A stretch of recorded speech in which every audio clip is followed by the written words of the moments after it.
So then, tell me this. You yourself are now a husband and a father of three. hmm What are some lessons, if not, let's make it more specific. Can you give me one lesson that both your parents, both your mom and your dad, have taught you that you apply today, whether it be a direct lesson or an indirect lesson that they've given you? Oh God.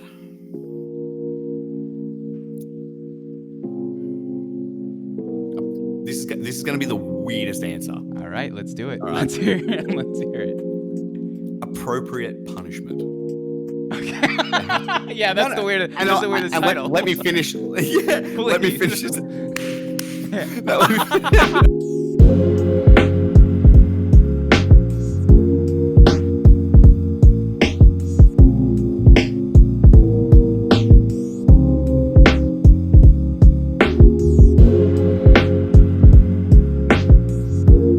Ladies and gentlemen, CMillerMusic. Do you mind if I call you Chris? Is that it? Is that good? Will that'll be allowed? Because it's one of the longer usernames I got to read aloud. CMillerMusic. I'll go with Chris. If that's okay. Call me Chris, man. It's easy. Chris. Yep. All right, Chris. How's your day today? What you been up to? Not a lot. Just chilling out. Mucked around with some music this morning and played some chess with the kids. Chess with the kids. How long you been playing? Like 2 months. 2 months. Okay. So Yeah. did you get on during the whole like chess craze that happened here on Twitch, or was this self found? Well, how did you get into the game? Probably very similar to everyone else. I watched Queen's Gambit with my wife, There it and is. then I was cleaning up the streaming area, and I found a chessboard. So I said to my son, "Hey, do you want to learn?" And he went, "Yep." And then he soaked it up like a sponge. And so we just started playing, and then I realized he was getting good, so I had to learn a bit more to be able to keep up with him and keep him on his toes. Mm. So is right now, or what are we talking about in terms of win losses to your son? He beat me today, so that's the third time he's beaten me. Oh boy. Oh boy. Yeah. How are those moments? How is the moment when your kid says checkmate to you? How do you take that in? I'm proud and annoyed at the same time. Head of the household. All right, Chris, it's new head of the household. I don't know. It's a little tough walking around with that. Oh my You better goodness. start earning some bread. Earn your keep. I love it. I love it. But dude, I appreciate it, Chris. I appreciate you spending time here a little bit out of your weekend to join us here in the studio and talk about your life and celebrate your time on Twitch and beyond. That being said, I like to start off these shows kind of explaining to the guests how we met. And you were someone I actually, before we connected, I had watched you. I had watched a little bit of you. There was this certain phase of Twitch I was getting into that was just purely music. I just loved live music. It's something that I think COVID took away from us. And so I never knew, for some reason, going on Twitch, I thought all video games. I thought video games and then just chatting. And then one day I was watching some live DJ sets and I was like, oh, shoot, yeah, of course they would have music here. So then stumbled upon yourself, and I did not know that, 6 months later or so, or how many months later, we would rediscover here after, I believe you watched an episode of Luke Diamond on the network. So, and he only speaks highly of you. So I was like, yeah, let's have a chat and let's hang out and talk about life and this and that, and have that documented here and on Spotify, on YouTube. But I appreciate your time with that, man. I appreciate you. I'm glad to be on, man. Luke's homie. I love him. Oh yeah, He's a great bloke. So nice, so talented, man. I'm pumped to continue, growing that relationship there. But Chris, if I may ask, all right, let's start it off from the top. How long have you had your Twitch account in general, even before you were streaming? Oh God, probably like 20. I'd probably say about 2014. It was sort of when I had it, but I only used it to watch streamers, and typically your big ones, Summit, Shroud, those sorts of guys. Because I was a gamer. I used to love playing games, Counter-Strike, PUBG, all that sort of stuff. And just that's where the account came from. So was it specifically the Counter-Strike, or was it gaming in general that you're just like, oh, bigger streamers, I want to watch their content, I want to be a part of that culture, and especially during 2014, which is, Twitch is fairly new. I believe by that time it Mm, just transitioned over from Justin TV. yep. So Yeah, and I think I had it early, but I didn't really use it a lot. mhm. And it wasn't until maybe a year or two later, I was like, oh yeah, I've got an account on that, and I'd open it up and then started watching the biggest streamers, and because I got right into Counter Strike. Yeah. Oh, that's awesome. How many hours, if I may ask, in Counter Strike do you have? Probably 2000. It's the trying to figure out what's inappropriate, if that's the exact number, or what's a respectable number to say. I like that. Dang. All right. I see it. I see. I like this other side. Usually we don't see too much of the gaming. We don't hear too much of the gaming lore for Mm. CMillerMusic. We get into it. We hear about your family. We hear about your passions in music. But it's nice to get a little bit of the gaming background, especially on Twitch. Um, so, how long have you been streaming then? You said you started your Twitch account 2014. When did you start streaming? 2018. 2018 Wow. was when I started in August. Okay. And what made you go live for the very first time?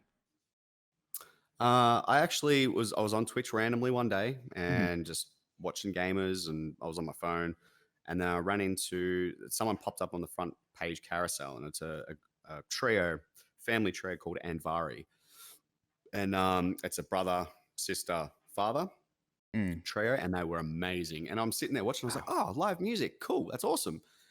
And then like I just saw like everything about it just blew my mind. I was like, Mhm. it's live music. They're basically online busking. They're doing it in their home, and they've got like hundreds of people watching them. This is incredible. Yeah. Like this is crazy. And so I just instantly went into brainstorming mode of like, oh my god. Like, and then I went through it all and found all these other music streamers, and it just blew my mind. Mm.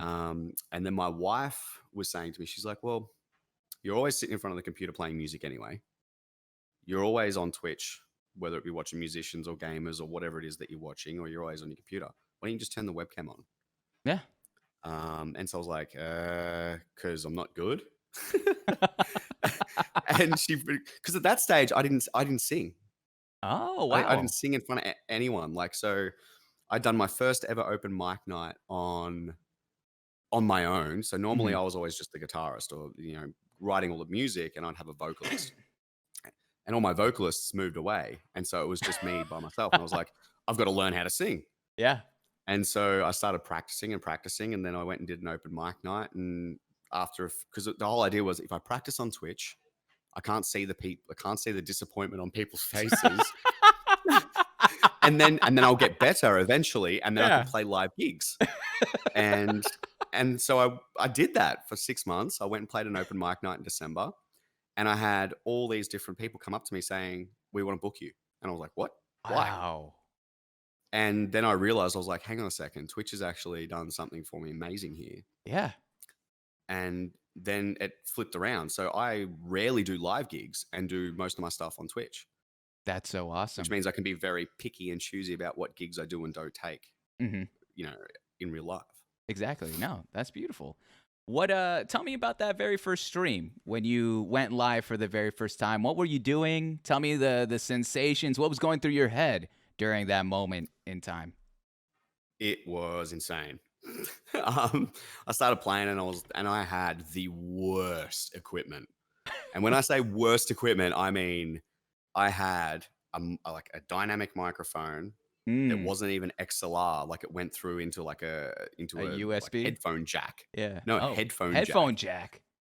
And that was plugged into, I don't even know how I routed it, but it was like a little crappy Sony Panasonic karaoke mic.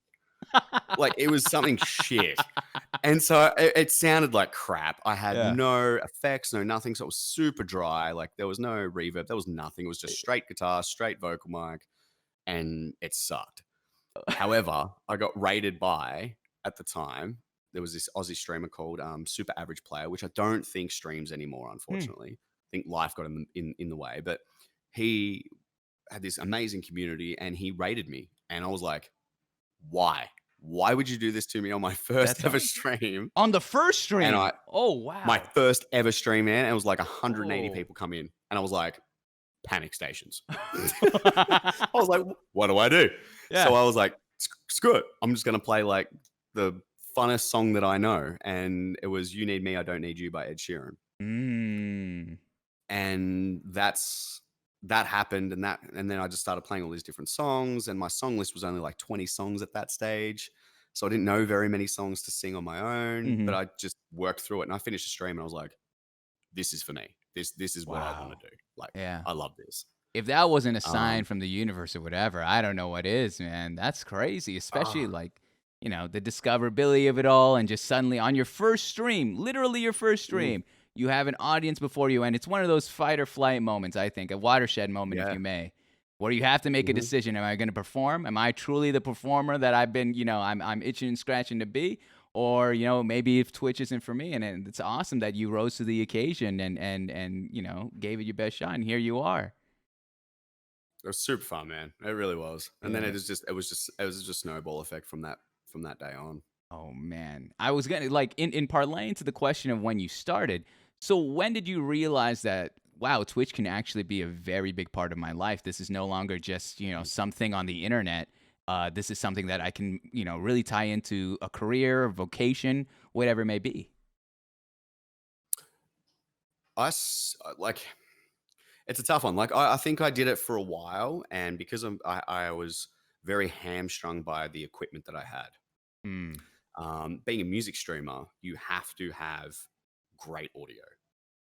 Like you should have great audio because that's what everyone's listening to. Yeah. It needs to be good. And I think I hamstrung myself for quite a while. Hmm. Um, like it took me until about the end of 2020. No, sorry, the end of 2019 before I started really hitting my strides, like a full year of streaming. Um, before I started really hitting my strides as a streamer. Like I was doing it for fun and I was doing it to learn. And then I felt like, okay, I think I've learned enough. Now, what do I want to do to sort of step it up and take it to the next level?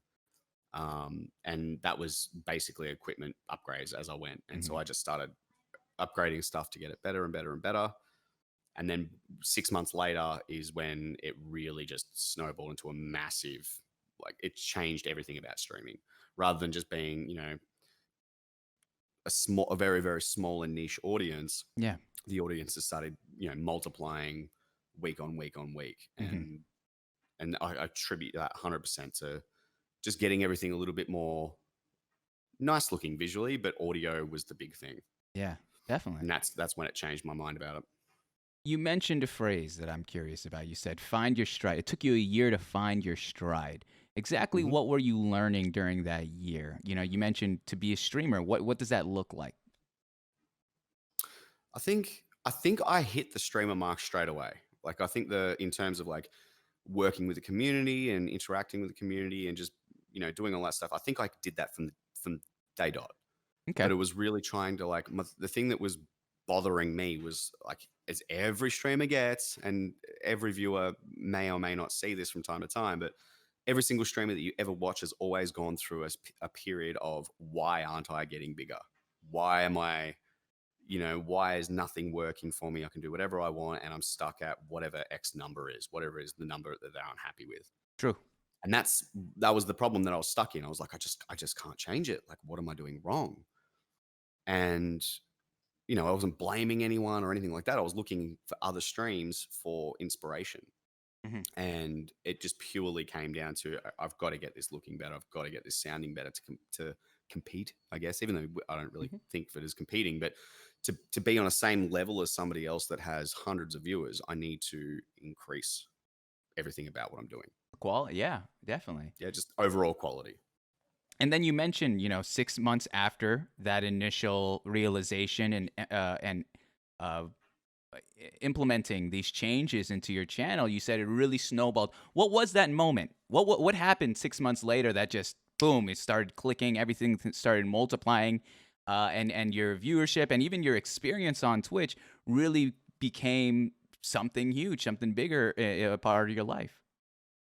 Well, there was a couple of things in particular. So, in early March, and I can't remember what it was. But in early March, there was something that sort of kicked it off a little bit. Like I Mm-hmm. got put onto like a front page Mm. thing for a little while, which was cool. And that was for Twitch ANZ, so Australia, New Zealand. Yeah. And I didn't see a big bump from that, but that led into the Twitch Creative Showcase. So Twitch ANZ put on a thing where they get 5 creators, like content creators. So whether that's music, art, anything along those lines, and they put them on the front page for a certain amount of time. I think it was about 2 weeks. And they're on a backfill. So anyone that, understands how the front page works, you'll have a backfill, a priority, and then there's the top priority. So on a Mm-hmm. backfill, if nobody's booked, you will go on. Wow. And then you got priority. Whereas if you're booked for a priority slot, that is your slot. Like you get it, you get to go on the front page no matter what.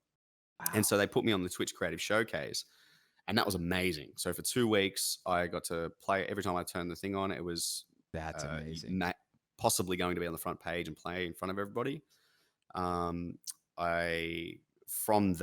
During that, actually, I contacted a couple of different brands, one being Maton Guitars and the second being Rode Mics. Rode Mics jumped on straight away and gave me a full sponsorship. Wow. For my microphones, and Mm-hmm. Maton gave me some merch to give away and a couple of different things, and big shout outs on all their social medias and everything like that. So I played a Maton throughout that whole period. And then that snowballed into the Twitch Music Month, which was a little bit later in August. So from the Twitch Creator Showcase, I became partner probably about 3 weeks later. And then I moved on to the Twitch Music Month, where I was on the front page priority slot. And then I got to go on the front page for a whole week, or for the whole month of August. Woo. Yeah, it was insane. And I think the highest viewers I got on that one was 14,000. Oh my goodness. This is just Yeah. compound over compound blessings Yep. there. That's It huge. just went dum dum dum and just kept going. And Yeah. that was, it just, like I said, it just snowballed and snowballed and snowballed. And so yeah, that really lit a fire on my ass. Like it was one of those moments of like, you're either going to crumble with all this stuff that's just coming, or you're going to use it to your best of your abilities. And I think I've done pretty well with it. Yeah, definitely. I mean, I love that. I love that because it's true. It's like, I love the honesty of what you said at the beginning, where it's like, streamers at plateau, we will look at ourselves and ask, why isn't this working? And I don't think that's a conceited thought. I don't. I genuinely believe that, that there's a lot of, it's like that creative wall. It's that wall you hit where it's like, all right, well, what do I do now? Like, what I thought I brought something to the table, where can I elevate that? And then that coupled with seizing opportunities, taking what you've been given in terms of, it's interesting you bring up that that moment with Twitch, because I swear, is it not called the grassroots thing now, or is that a separate? Is that That's a different one. That's a different Yep. one. Okay, So yeah, because I know that one so, exists there. So you have so that. grassroots, I think, is more for gamers and stuff. Oh, I see. So you have that one with Twitch, and then another one in August, and you just compound these blessings, and you take full advantage. You showcase your talent, and so I love that. I love that you were able to again really solidify why you should be here on this platform, and what you're doing is great work. That being said, Chris, all right, I do have a couple clips from your channel that I would love for you to explain.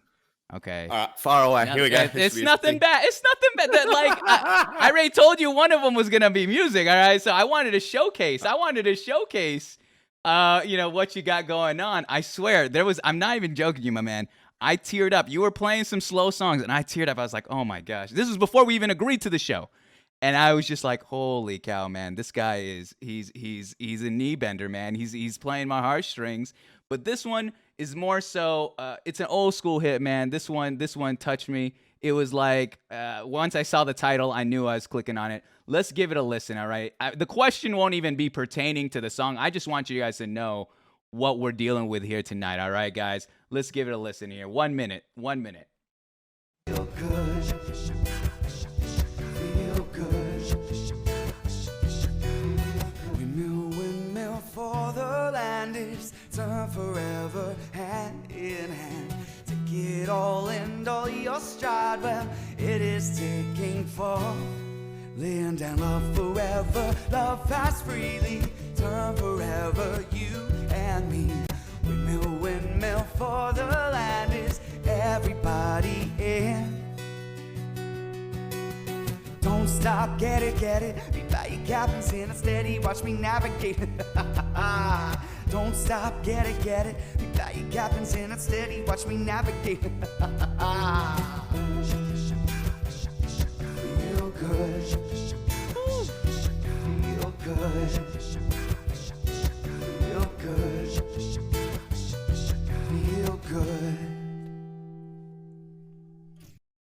So, Chris, I gotta ask, all right? First question here. You see that this is a clip. I want to check how old this clip was. That's old, man. Yeah, it is old. Seeing where you were, this is a time capsule. We went in a time machine and we went backwards in time to look at, you back then. What would you say to that person back in the day, what you are now? What would you tell them? What advice would you give yourself back then? But that was, first of all, that was a fantastic cover. All right, I'm already geeking over you playing some Feel Good. All right, that already got me. But what would you say of yourself back then as a streamer and as a musician? Keep at it. Mm-hmm. You're doing the right things. Just keep at it, and good things will happen. Was that during a moment or that same moment where you're still trying to figure out what's clicking and what's not, or was that after?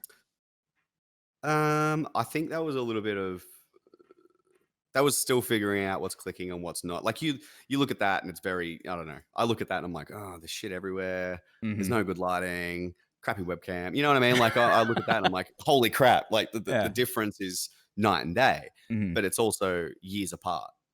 And I think the beauty of going through that is that when somebody else asks me a question about something, I can be like, yes or no. Like I can give from my experience, if you do it that way, you might have some troubles here or there or whatever. I've gone through all those problems, and I feel like I can relate to people better.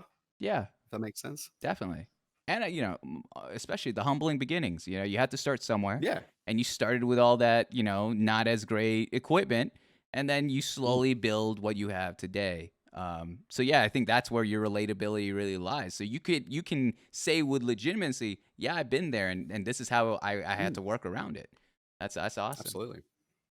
The second clip here, all right. I had to cut a little bit of the music. All right, we're going music and then a normal clip here. I wanted to highlight something here that really will keep you. Why are you laughing already, Chris?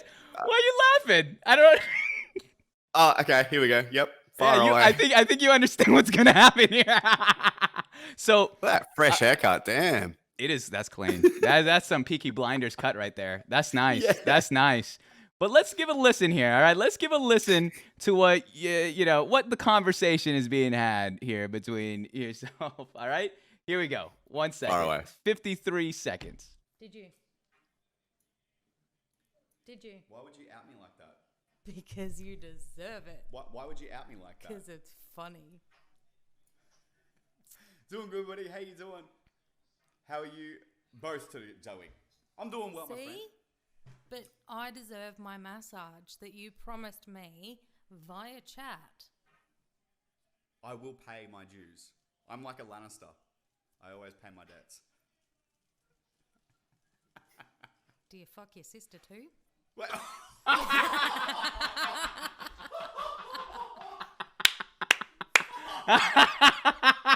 Jesus Christ. Ashley wins. Yeah, wins. clip that. Holy shit. That fucking ripped my heart out. Fuck. Were you expecting this, Chris? Were you expecting that kind of clap back on the it's tough to be outstage, You just got one upped.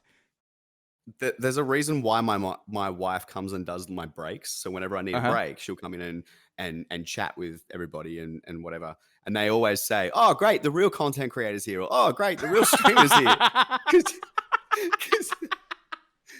Nah, she is 100% great value, and she's not afraid to clap back. Right, like it's just that it just absolutely slapped me down to earth.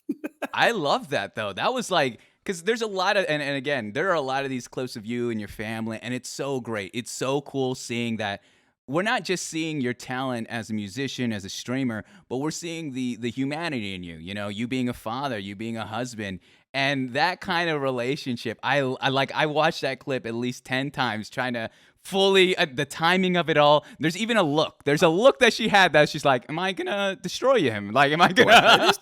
Do I really want to say it? Yeah, fuck it. Let's go. And you walked away. When the opponent walks away, there's no contest. It's done. It's done. But that's Yeah. I That was the knockout punch right there.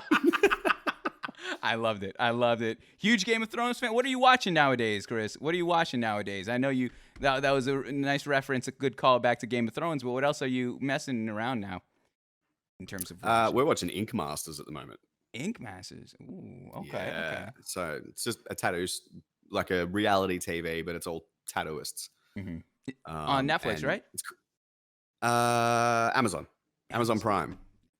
Yeah, if everybody, if you didn't know, if you've got a Prime subscription, you can subscribe to Mums Online for free, by the way. This is going to be, I'll use that for an ad later.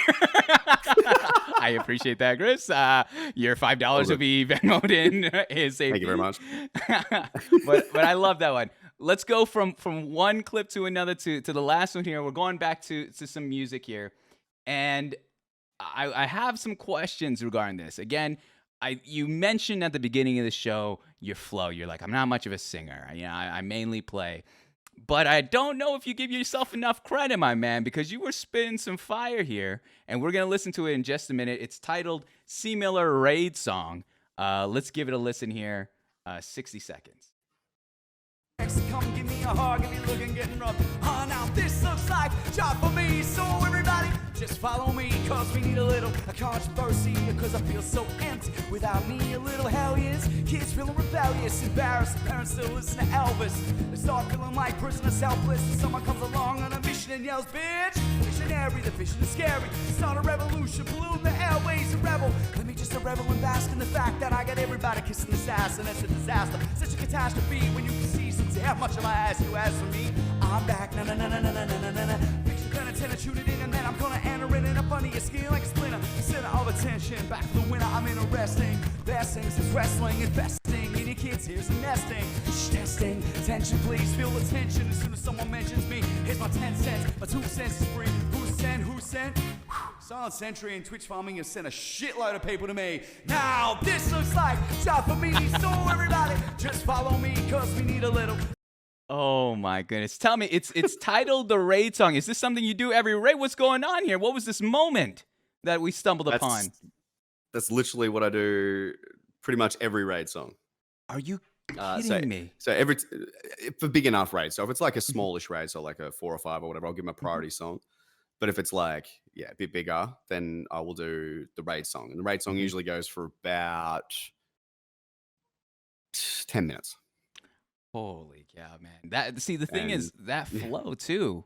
It was out of pocket, man. It was the speed, the word for word. Again, this is an older clip, but you could tell per the equipment. But man, you were killing it. What in your mind, if I may ask, this might put you a little bit on the spot. Where in your mind did you not feel your vocals hit the spot that you wanted? Like you questioned yourself in terms of singing. Where do you feel that you fall short? That was probably, I don't know, maybe a year and a bit after streaming, because I had the new mic, I had the AT 2020.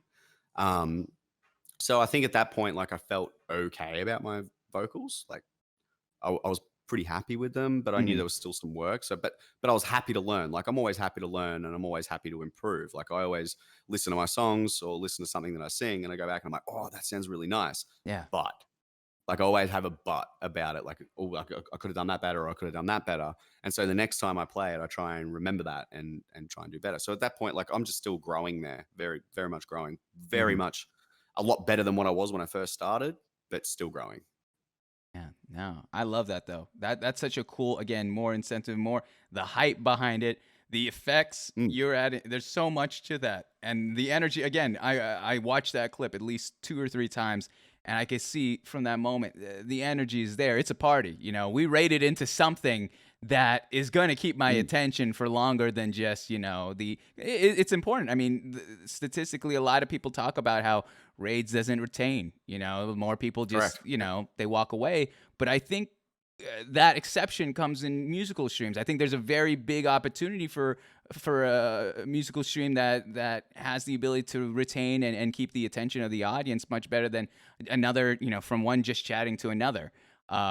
Because I feel that music transcends more of that ability to relate better than, sadly someone's word for word. If they don't match the same energy the last streamer does, it's hard to gain that same company. So that is an awesome testament of your ability to just perform on the spot and just make the crowd hype with that one. I love that one. That being said, that's all the hard stuff. All right, that's the tough stuff. That's the stuff that puts you on the spot. I want to ask you a little bit more introspectively your time on Twitch, and after that, we'll lean into the life stories. The first question being is, what have you learned about yourself through streaming? Just to put yourself out there. Like, you got effectively, you're going to have strangers watching you on the internet. Me playing live, like I was always so nervous to play live or nervous to do things in front of people, thinking that I was going to fail. And the beauty of Twitch is it's live, so I am going to fail. Like I'm not gonna do everything perfectly. I'm probably gonna muck up a bunch of stuff. Things are gonna happen that I don't want to happen. But at least if I know how to handle those moments, then it's a good thing for in life. So if something doesn't go right, I can feel okay with not doing something perfectly, How do you which has embrace always been a big thing of me. How do you embrace failure like that? How do you embrace the feeling that, because I agree with you, Twitch is live and there's going to be more mistakes, or it's going to be common.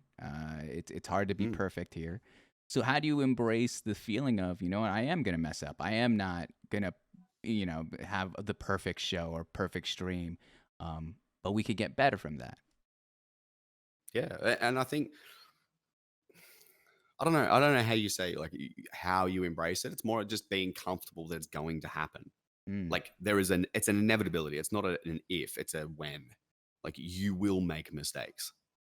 You will. And I think if you're comfortable in that and comfortable that you will make mistakes, then everything will be okay.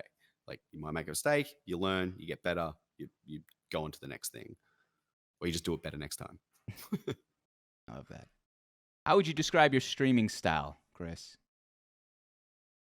High energy, welcoming, just happy to be there. You know what I mean? Like, I'm just happy to be there. I'm happy to be streaming. I'm happy to have an audience. I'm stoked that there's people that show up nearly all the time, or, there's some people that do show up nearly every stream. And like, that's to me blows my mind. Like there's people that want to do that. And I think that's how it just happy to be there, happy to have people watch. Do you have your streams planned out, or is it usually, do you go with the flow of what you're going to be doing that day? Also, in terms of music, do you have a song list, or is it per request? I have a song list. I don't have a set list. Like I don't have a specified songs that I'm going to play in order or anything like that. I have a song list up there and I just start playing. And if people want, they can have a look and then see if like they can throw it in chat. And I used to do song requests. Like people would come in, put a song request in, and I'd do a queue. And if you subscribed or donated, you would go to the top of the queue, like as a priority request. I've kind of since stopped that because it was getting too overwhelming. Because I was like, I'd open the queue and 30 songs would go in the space of a minute, and then I'd have to close the queue. And then I've got 30 songs that I need to try and get through. And by the time you get to the last 10, like a lot of those people might not be there anymore. And so now I'm doing roll calls and cleaning things out and da-da-da-da-da. I just let people now just throw songs in. I'm like, hey, yeah, I want to play that. And I'll play it. Or I'll still give people priority requests as well. Like if they donate or, gift subs or whatever, like I'll still be like, hey, do you want to hear a song? Like I'll play you one. And then that's made me way happier as a streamer. Like I don't feel under pressure. I feel like I can, I think I can just do my own thing and just relax, Whereas before I felt a little bit dance monkey dance. Yeah, definitely. No, you're in control. And so when you, Yeah. again, when you get to take control of your stream and, I'll play the songs I want to play. It's not like you're not going to be doing the thing that, that they didn't come to watch for. You're still playing music. It's just, you play it to your pace and to your liking. That's awesome. Because I think a lot of people do get stuck into the whole, all right, priority and donating and all that jazz. And that does take away a little bit from that flow. It can get overwhelming very quickly. Yeah. So And that's I mean, really, that's not to say that's not the right way to do it. Like sure. everyone does their own thing, but to me, I just found it more relaxing. Huh. That's nice. I've always, I would love to hear your take on the whole, as an artist, as a musical artist, especially here on Twitch, as well as offline. How do you feel about the whole DMCA stuff that's going on in the platform? I know this topic is a couple months older, but I'd love to know your take specifically. I would consider, a master of the subject to an extent there. It's tough, man. It's Mhm. like I get it. I get it. Like, but at the same time, it's sort of a bit rough. It's rough. Like, it really is rough. Like, I get it. As someone who releases music, I understand why artists don't want people just using their music for free. Yeah. But I think, given that it's not even like, it'd be different if it was front and center and the focal point of whatever it is that they were doing. So Mm. if someone was taking my music and sharing my stuff and then I don't know doing something with it and it was the focal point of everything about it, then I'd be like, hey Mhm. man, you could have like at least asked or something. But if Mhm. it's like background music, like you're playing games and there's someone's playing some music of yours or something like that, I'm like, go ahead, use it, like go nuts. Mhm. Because that is to me, I think this might be the smaller artist versus bigger artist mentality. But for me, I'm like, hey, it's free marketing. Like people hear it and they go, oh, what's that Yeah. song? Cool. I might go look it up. Whereas like big artists, they're like, Where's give me my my cut? bread. Like I Yeah. want to, yeah, where's my money? You just paid my music. I want to get paid. Mm. And like I said, I understand it because it's their job. Like I get it. But at the same time, it's very, I don't know. It's like pinching pennies from Mm. people Mhm. for not like, if anything, it's going to hurt you. Yeah. If you say, no, you can't use my shit, they're going to be like, oh, such and such won't want to use me. Oh, yeah, don't use him. He's an asshole. Like, you know what Mhm. I mean? Oh, definitely. No, there's it's so quick. Once that, if they were to actually respond, if an artist were to actually respond on Twitter about that, that's blowing up. That's going viral. It's crazy Oh, how like attached Twitch community is to this. and there's a lot of artists that Hmm. like there's been streamers that have tweeted out big artists and said, hey, I love your stuff. And I usually listen to music while I play games or whatever. Can I play it? And there's been bands and musicians and artists and all that. They've gone, go nuts. Like, yeah, use our stuff. Like you're not selling our music and making money from it. Yeah. You're using our music as just sort of some stuff in the background to give your stream some hype or whatever. Go Hmm. nuts. And they're the ones then that gets retweeted like 1,000 times. Then every other streamer knows you can use Exactly. that. People go and listen to that band. You know what I mean? Like I mean, look what works happened both with ways. Harris Heller. He put out this product that serves the public, and then it just took off like that because free also helps, but also knowing that it's safe and all that jazz, Mm. it's just that in its own right has helped um, a whole new avenue of what music is on Twitch and what he does as a streamer and content creator. That being said, Chris, let me just thank real quick here the Raid Hyphen. Thank you so much for the 21 person raid, man. Welcome everyone from the Hyphen raid. We have here CMillerMusic is here in the studio today. We are just getting a bit of his time here on Twitch, and we'll roll into the life stories in just a second. Thanks so much, everyone, for coming through, as well as the follows. Let me ask about your community, Chris. All right. If I asked your community who you are, and I had no idea who you were, what do you think they would say to me?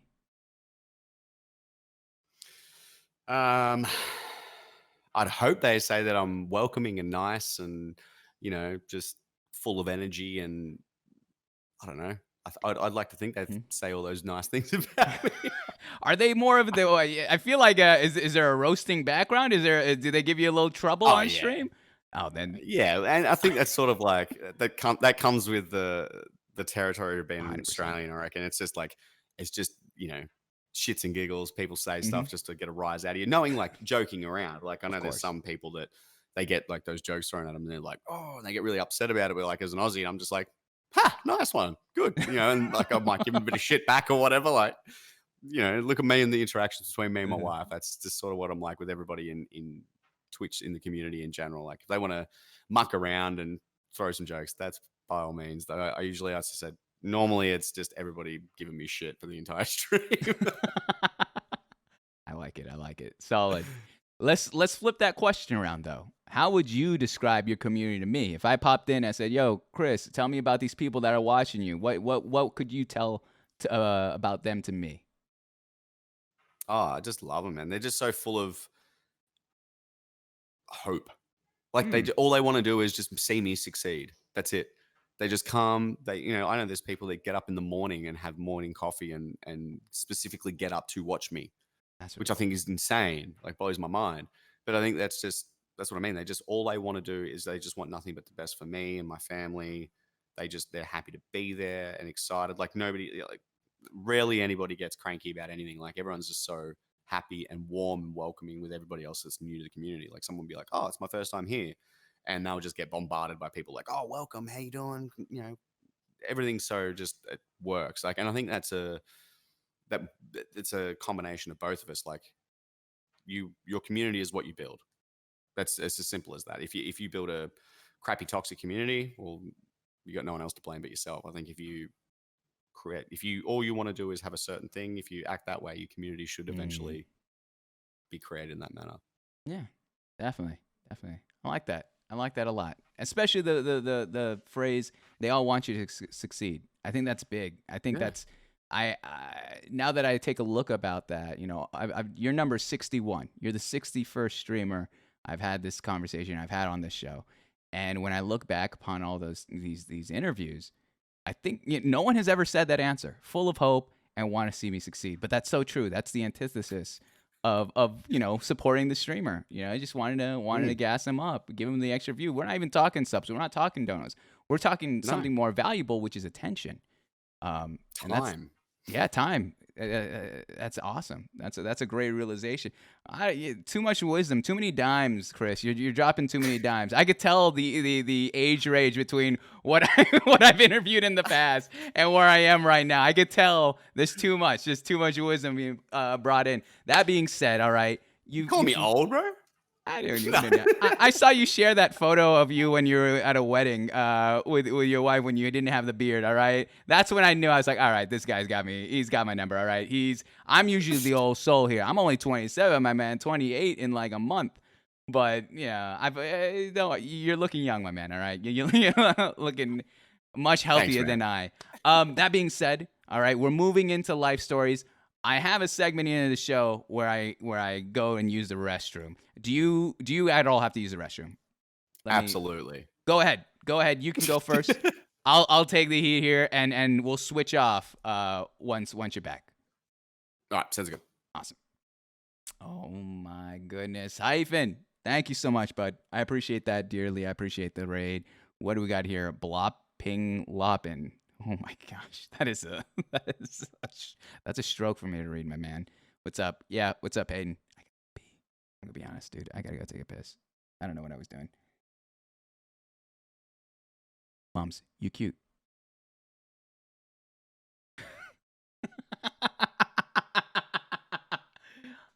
Thanks.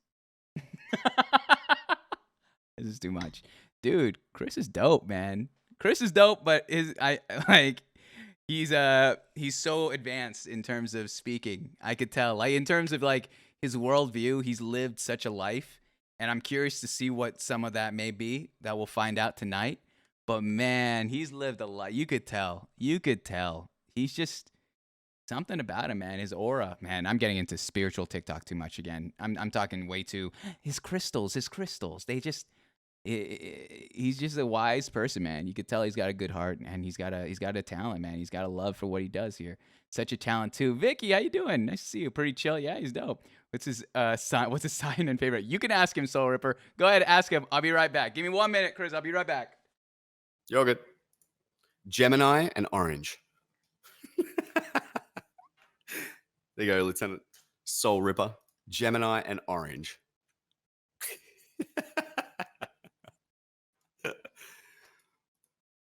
Any other hard questions, guys? Come at it. Bring them on. Vicky, thank you so much for the kind words. Favorite fruit? I'll have to say apple. I love apples.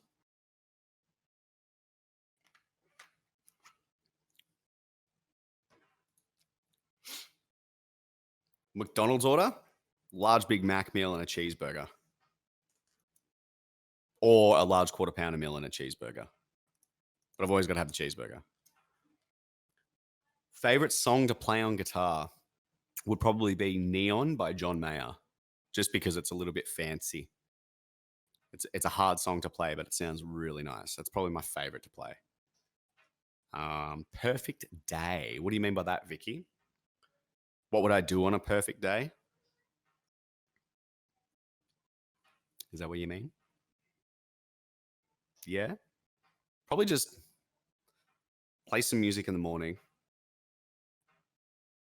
Eat bacon and eggs, play some music in the morning, do something with my kids in the afternoon, have some dinner, spend some time with my wife at night. That's like my perfect day. That's my chill day.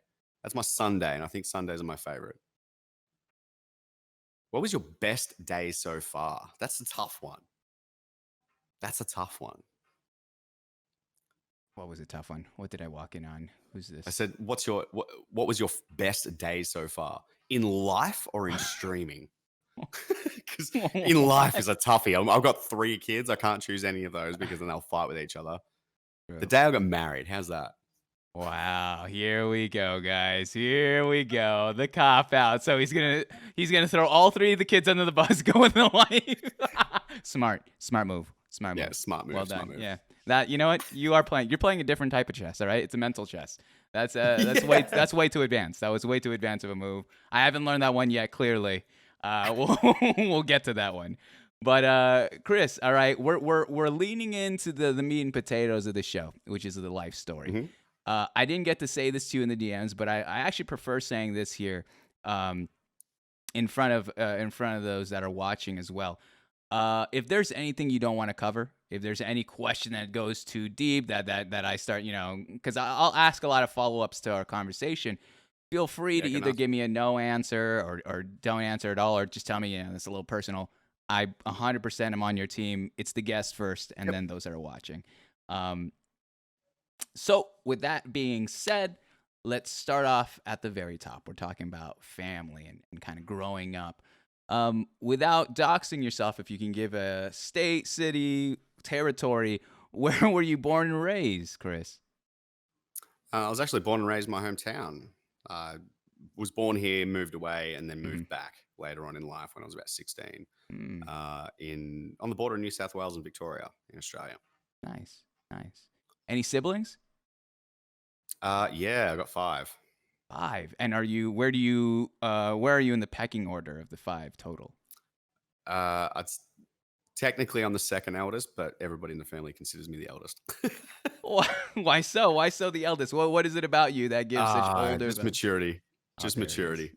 I can see it. That's exactly what I was saying during the bathroom break. I was like, this man is dropping dimes, and we're out of the league in terms of conversation. I'm just like, holy cow! I need to adjust myself. I came in as I'm thinking about the intro to this show and all the BS that I was doing with the people watching.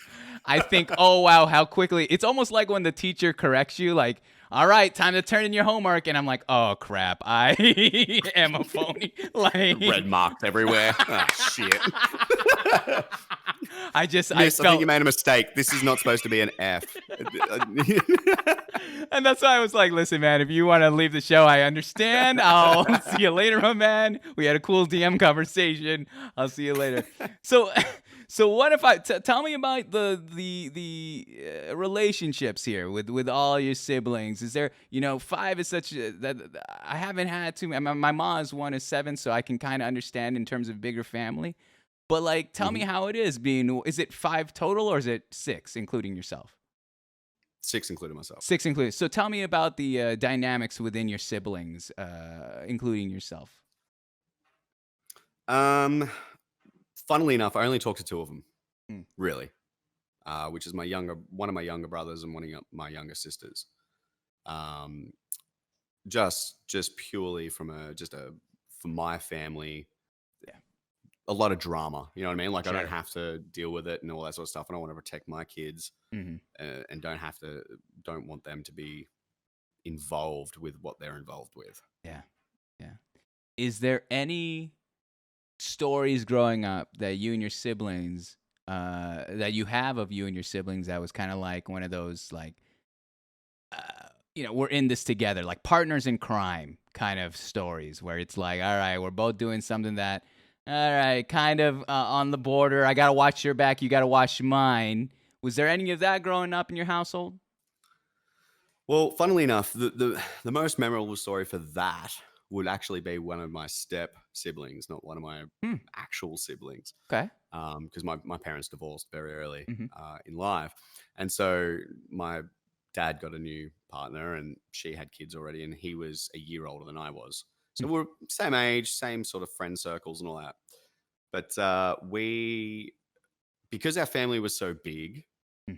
there wasn't enough rooms in the house. So my dad thought he'd make a smart choice. And he was like, you know what? You two older boys, how about I get a caravan and I do it up for you, and that can be your bedroom?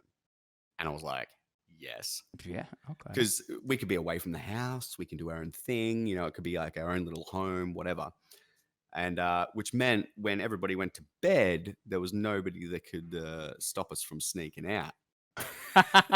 So we'd get up to all sorts of trouble, Yeah. right? And this one time, it sort of all backfired on us very, very badly. We went out with I don't know if you know what a spud gun is, like a potato gun. Potato gun. Yeah. Yeah. Yeah. Not the little ones that you poke into a potato and you pull it out and you shoot it. I'm talking the ones where you stuff a potato in a cannon and you Yeah. shoot a cannon. Yeah, and you spray deodorant in the end, and Uh-huh. I'm not going to tell everybody how to make a weapon here or live on stream, but these things are actually deadly. Like they're partly explosive device, partly cannon, partly gun. Like it's crazy, right? Okay. So we used to live near the beach, and so we'd go out to like the cliffs and we'd shove potatoes in there, and we'd blow on potato. We'd blow street signs up with them and letterboxes and all this sort of stuff. And we were doing this. We were walking around town, middle of the night, shooting spuds all over town, just shooting everything. And we went to a primary school, and there was a basketball court. And so what we were trying to do is stand on one end, shoot spuds, and see if we could hit the backboard on the other side.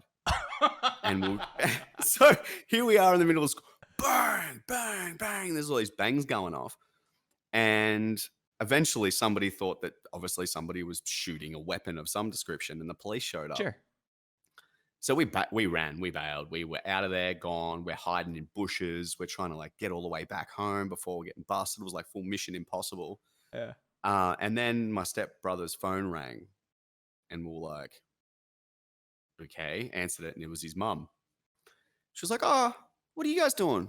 Just wanted to know if you wanted to watch this movie." And he was like, "Oh, yeah, no, we're just chilling out. We're just, chilling out," because they didn't know we'd snuck out. Yeah. And she turns around, she's like, "You're both lying little pricks, get home right now." And we're just like, "Oh no." But the police and the parents didn't know about the police. So we still had to try and somehow navigate our way all the way home, not get busted, to get home just to get in trouble. Oh, that's the worst. It's a lesser of two evils. I don't want to deal with the law, but forget. Well, I didn't want to deal with the law and the parents afterwards for True. being in trouble with the law. But yeah, we hightailed our asses home after jumping a few fences and everything, got home and then walked in and copped our penance. That's a proper way of saying it. That's a proper way of saying it. I think I can read between the lines there. Yeah. That is, forget, all the meta right now is GTA role playing. That's real life, man. That is, you're literally, so you did dodge the cops then. You dodged it, you got through the fences. That's insane. With your spud gun intact. Jeez, yes. Louise. Those are legitimately lethal. Like that's huge. They're no joke. But that's awesome that you're able to.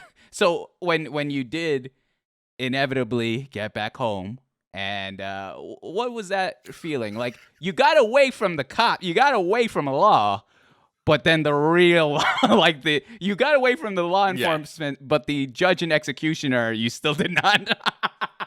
You We did not get away escape. from them. You No. did not. Did you have to move back in, or were you still allowed back in the area you were living outside there? Well, they couldn't bring us in caravan? the house because there wasn't enough bedrooms, so That's we had right. we still stayed out there. So we were like, we played good boys for a couple of weeks, and then we were back after our shenanigans. Oh, We just that's wait a so little cool. bit later for the parents to go to bed before we Mhm. snuck out and do some more dumb shit. I love that. I love that. See, it's stuff like that, man. It's like in hindsight, a little bit wild. I don't know how that would fly in 2021. I don't know. Let me Oh. ask you this, Chris. You got your kids. Do they know? Like, if they knew these stories of their pop, leaving out town, hanging out with potato guns, doing this and that, like, how is there any like discipline in terms of like, you've lived your life, your life, you've had these experiences, and then when you get frustrated with your kid, how can you ever think to yourself like, oh man, it's not like, it's not like I've never been there before. How does that even work? Like, I'm trying to understand your mindset. This is insane to me. There's a lot going on. Oh my Yeah, you got to be goodness. careful. You got to be careful what you own up to your kids about what you did when you were their age, because otherwise they turn around and be like, "But Dad, you did it," Exactly. and you're like, "God damn it! Like, yes, I did, but that doesn't mean it's okay. God damn it!" I can't wait to like I'm gonna save this video for your kid's 18th birthday, and one by one they're gonna watch this clip of We the just report mums wildness. online now. Where's the copyright strike? It's insane. It's Yeah, insane. DMCA been using my music without my approval. I saw that. I saw that. Yeah. There's something about his channel. He's talking about building potato guns. We need him out of here. Yeah. He's not safe. He's not safe. Oh, Teaching people how to make weaponry. This is not right. he's talking about fucking sisters. I don't know. It's insane here. He's allowing this kind of shit here on the show. I love it. It's too much. You're out of pocket. So let's go back a little bit about you growing up here. All right. So tell me, in terms of your household, your parents, was it a strict household? Was it pretty much ruled with an iron fist? What kind of household did you live in? Very rough, to be honest. Like I'll say, I'll be the first one to say my childhood was a shit show. Mm. And it didn't get any better until I got to probably by the time I was finished being a teenager. It was pretty rough the whole way through. My mum suffers from very high levels of mental illness, from bipolar and depression and schizophrenia, and a lot of drugs and alcohol as well, which Yeah. never made it any easier. But taught me a lot about life in general, I think, and how to deal with people and all that sort of stuff. And then my father was, and she was very much like, you can do whatever you want. Like, when I moved back with my mum when I was about 16, to my friends, like I said to my friends one night, it was a school night. It's like school nights. You're supposed to be home at a certain time. You're supposed to be in bed. There's supposed to be some sort of schedule. Yeah. And it was like 10:30 at night. And I'm like, watch this. And I rang my friend and said, rang mum and said, hey, I'm not going to be home until midnight. Jason's mum can't bring me home until then. And she was like, what are you calling me for? So it was very much like it wasn't there, where my dad was the complete opposite. He was in the army for 20 years, corporal, served overseas in many different, Wow. areas. So he was very much like, you're up at 7 o'clock in the morning, you're doing this stuff, you go into school, you get good grades, you come home, you do your homework, you do your chores, you go to bed. Like he's Wow. just like, And so it was very tough growing up, like with that iron fist, as you put it. Yeah. But then when I got older, I was like, but I kind of needed it because mum was complete opposite. Like she was like, do whatever you want. If he didn't sort of make me responsible for a lot of things, because I was like I said, I was like basically the oldest sibling. If I wasn't responsible enough and I didn't look after things and help out or do whatever, the whole thing would have just fallen apart. Yeah. At the time he was a single parent trying to look after 4 kids, working 7 days a week. Like he was busting his ass. And at the time I was like, why is he riding me? But then later in life, I'm like, oh yeah, I kind of needed it. And so did he. Like, yeah, it's tough. Tell me about your relationships with your parents individually. I mean, you talked a little bit about, the stuff that's going on that went on with your mom's life Mhm. and the military background with your father. Tell me about your relationship with them personally, I guess. I don't speak to my mother anymore. Um, Mm. and that was a decision that was made, after many, many, many, many Yeah. years. It wasn't until I was in my 20s and I had kids of my own. Hmm. So then it wasn't just me Yeah. dealing with her. It was, I need to protect my kids, and I don't want my kids to see, the stuff that I had to see when I was growing up. And I Mm. don't want to keep their innocence. You know what I mean? Like I want to make sure that they get to grow up and be kids. I never got to be a kid. Like Wow. I had to do a lot of things very early, and I had to grow up very, very quickly, and help out with my other younger siblings to make sure that they didn't have to go through all the shit that I had to go through. Mm. So yeah, it got to a point where I was like, I can't let this happen anymore, and yeah, I had to cut her out. Probably a bad way of putting it, but cut her out so that my Sure. children didn't have to deal with that or see that. With my father, I still see my father. Like he lives 4 or 5 hours away from me now, but I think the older I've gotten now, the more he's not as harsh anymore. Like once I moved out and he really backed off a little bit, like where my younger brother and sister, they had a lot more leeway and a lot more, Hmm. and it's usually the way it goes. Like the older sibling, they usually cop, you know, the more strict parents, and then as it gets down and down and down, it's like the parents are like, can't Yeah. be bothered. Like, you know what We I mean? tried. We Like, already did it. too much trouble. Too much trouble. Like, they're giving up by the third one. No, I'm kidding. But it is. It's sort of like he was like, oh, maybe I was a bit too rough, and so he reined it in a little bit. And he'd been out Wow. of the army by that stage for 15 years, so I think Mhm. it sort of softened him up a little bit too. And so we still get along and everything. Yeah. Growing up, I mean, you were exposed with all that stuff in terms of mental health and alcohol and drug abuse. How did you process that at your age when you were witnessing this in real time? How did you kind of I wouldn't say justify, but kind of make sense of the situation and the reality that you were in at that moment? Oh, it was tough. Hang on a second. Go ahead. So, are you all right? No, it was tough. It was like it was more about it was almost like a survival thing. Hmm. You know what I mean? Like I had to survive that moment, get to Yeah. the next one, survive that moment, get to the next one. And, I worked on that. And it was, and that was like, it's made me the person I am today. Mm. But at the same time, like it can make me very, I don't know. I'm a logical thinker before I'm an emotional thinker now. Like I just go, are you doing this for the right reason? Like whether it be a person coming to me, it's like, are you doing this for the right reason? Yeah.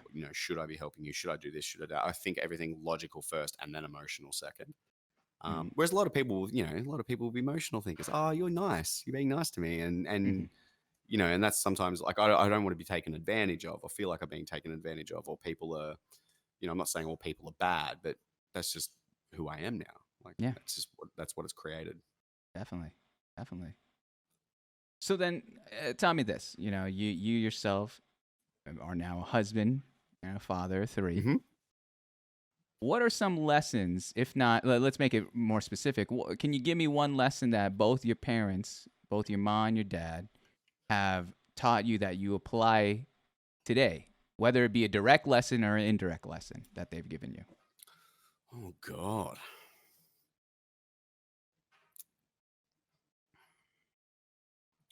This is going to be the weirdest answer. All right, let's do it. All right. Let's hear it. Let's hear it. Appropriate punishment. Okay. Yeah, that's the weirdest. And That's the weirdest title. let me finish. Yeah, let me Please. finish. Yeah. No, let me- I don't think that's a category on the hot, sir. I don't know. And what I mean by that is, like, my parents were very over the top. You know what I mean? Like, I did something wrong. I got in heaps of shit for it. Like, I was always, Whereas, like, with my children, I try and get them to understand what they've done wrong, Yeah. why it's wrong, and then give them some sort of punishment that's like justifiable. Like not you don't have to belt your kids. You don't have Yeah. to, you don't have to ground them for a month because they did something ridiculously or whatever. Don't get me wrong. My kids have done some shit that I was like, my dad would have grounded me for a whole year if I'd done that. Like my ass would be grass. But it's finding that level with your kids that they understand that, yes, you're in charge, but at the same time, like, you still respect them. And you've got to give them a punishment that makes sense. Could you give us an example of a punishment or a situation where your kid's done wrong and you had to, really think through a justifiable, I guess, punishment? There's one at the moment that I've been thinking about. Oh, something happened recently? Damn. Yeah. So the thing that's been, and I said this on stream the other day, and everyone laughed their ass off, and they're like, "That's perfect." All right. So my kids have this problem where they ride their bikes out the front. That's not the problem. That's fine. That's fine. They ride their bikes and their scooters and everything out the front yard. However, they leave them lying around everywhere. Just in the front yard. We don't have a fence or anything, so they just leave it out in the driveway, or they leave it out on the nature strip, or whatever. And so I was like, you know what I'm going to do? I'm going to gather up all their bikes and scooters, and I'm going to go and hide them. And I'm going to tell them they were stolen. Right? Yeah. And then they're going to be upset. Right? Oh my 100%. God, my shit's been stolen because I left it outside. Dad told me 15 times to put it away, and I didn't. Now it's gone. Holy shit, Dad was right. And then I'll bring it out later on and be like, no, it wasn't stolen, but it could be. I'm not even kidding you. My mom did the exact same thing, and it's ruined me. It ruined me for life. No, I love that though. It's a smart way of teaching. It's teaching by like experience, but it doesn't take away. You don't need to have the tragedy of actually having it stolen. Yeah. And that's I love. You get that feeling, and then oh my God, I've lost something. Oh, hang on a second. Nah, Dad was just teaching me what it would feel like if I lost something. Not just that though. There's an extra layer. I think you're not considering where it's like, crap, Dad's been telling me to do this thing, and now and that's a whole other shame. There is a lot like of my heart would drop. I it's not so much I would care that my bike was stolen. It's my dad was right, and now I gotta. Dad was right. Yeah, Exactly. I gotta face the music. God damn it! He's gonna hold this over me for the next 20 years. Exactly. Remember that time? And I it's told true, you 15 times. It is legitimately true. I still talk to my dad about the same shitty punishments that he's like, hey, remember you left your thing in the driveway and we pretended to steal it and then you cried because you didn't in front of your cousins. And I'm like, really, Dad? I'm 28 years old, 27 years old. You couldn't leave that in the past. You had to bring that up during Thanksgiving every year. So it's just, I love that. That's beautiful. That's perfect. That's creating a memory, whether they want it or not. Yeah. You're about to learn. Yeah. Today you learn. But bringing us back to the question there. So there's one there. There's that appropriate punishment. Which one would you say between your mom and dad that are you saying that you learned that from your dad in terms of giving and so how about 100%. one with your mother? I didn't really, to be honest, I didn't learn a lot from her. I probably learned what not to do, if anything. Yeah. Like I learned what not to do from both of them, but from her, it was all not what to do. It was all about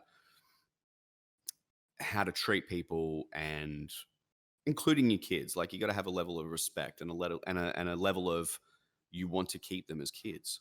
Like not forever, I'm not saying, but like whilst they're kids, let them be kids and not let them have to see or deal with certain things that they shouldn't have to deal with. And I think that's, me and my wife are very, very much on board with that one. Like if our kids don't need to be in a room to see something or deal with something or something's happening, we're very much, nope, out you go. Adults need to do some adult stuff for a moment, blah, blah, blah. And it's not saying that they wouldn't understand it or anything like that. And it's not that we don't want to have that conversation. We just want to have a level of, like I said, innocence. I just want them to be kids 100%. while they're kids.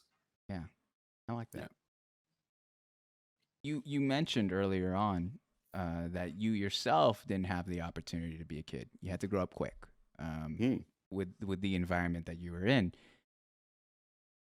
Do you ever find yourself kind of wishing you had a childhood? Do you ever find yourself trying to recapture something of the past of trying to, you didn't have those experiences when you're younger. Well, what's stopping you from having them now? And I think I live vicariously through my children for that. Like Ah. my wife, my wife quite often says she has 4 children because she does, and she has to deal with it. Like I'm a kid old. We say that I'm a kid old because I enjoy doing the stuff that the kids do. Like, they'll things that you would probably be like, oh my god, that's so embarrassing. The kids love it Shoot, because what is it? I'm just like, man, I'll show you an example right now, and you will love this. And I know Please. everybody in the community. I showed this online to people, and they just absolutely lost their minds. So I started a little TikTok a while ago with my eldest daughter because she wanted to, like, it's on my account, but I mean, she was like, Dad, can we do a TikTok? And I was like, yeah, for sure. That's dope. Yeah. And so we did it, and she wanted me to do the dance with her, so I did it. Hold on, I pulled it up. Oh. So you back. Oh boy. All right. Good. Let me switch over scenes here real quick. Oh boy, it is a little. Let me see if I get the. I know it's going full blast, guys. You guys, bear with me. All right. You might want to turn it down a little bit, but let's give it a listen here. All right. I'm a savage. Classy, bougie, ratchet. Sassy, moody, nasty. Hacking, stupid. What's happening? What's happening? I'm a savage. Made so you back. I'm a savage. I'll deal with that. I'll deal with the DMCA later. But this is awesome though. This is like parenting 101. Like, I would have killed for my dad to do this with me, like these dumb kind of stuff with me. Tell me, so it's starting to sound like you are the one volunteering. I don't know if this is her idea here. Like, you know what? This is it. This is the one we're going with. Yeah. I was like, Jazz, I've learned a new dance. Can we do it? I need you in it so I don't look completely ridiculous. Oh my god! No, it was just one of those moments. She was like, "Oh, Dad, the dance," and I was like, "Right, teach me." And so we were like doing it. And she's like, "Let's do it on TikTok." And I was like, "All right, cool." So we did it. And I think my favorite part about that whole lot is my youngest daughter just comes in at the end, very much at the end, and just starts dancing in front of everybody. Gyrating here, going shuffling. She's doing her own thing. It was shuffles on stream. It was good. That's great stuff, man. That's awesome. Oh my goodness, I love that. I love that. Again, this is another thing that I've never really realized. You're saying you're living vicariously through your children, and you really want to keep that innocence, and you want to, live with them, grow up with them, especially in hindsight of your experience in your past. And it's really cool to see you kind of not just, I wouldn't use heal, but it's like you're growing out of what happened. Like you've taken what occurred in your life, and you've applied it in a positive manner to do good, and really. I don't know. Yeah, I'm excited to see what happens with your family on Twitch in terms of them growing up. That's kind of the cool part. I think about having, your children, your family on Twitch.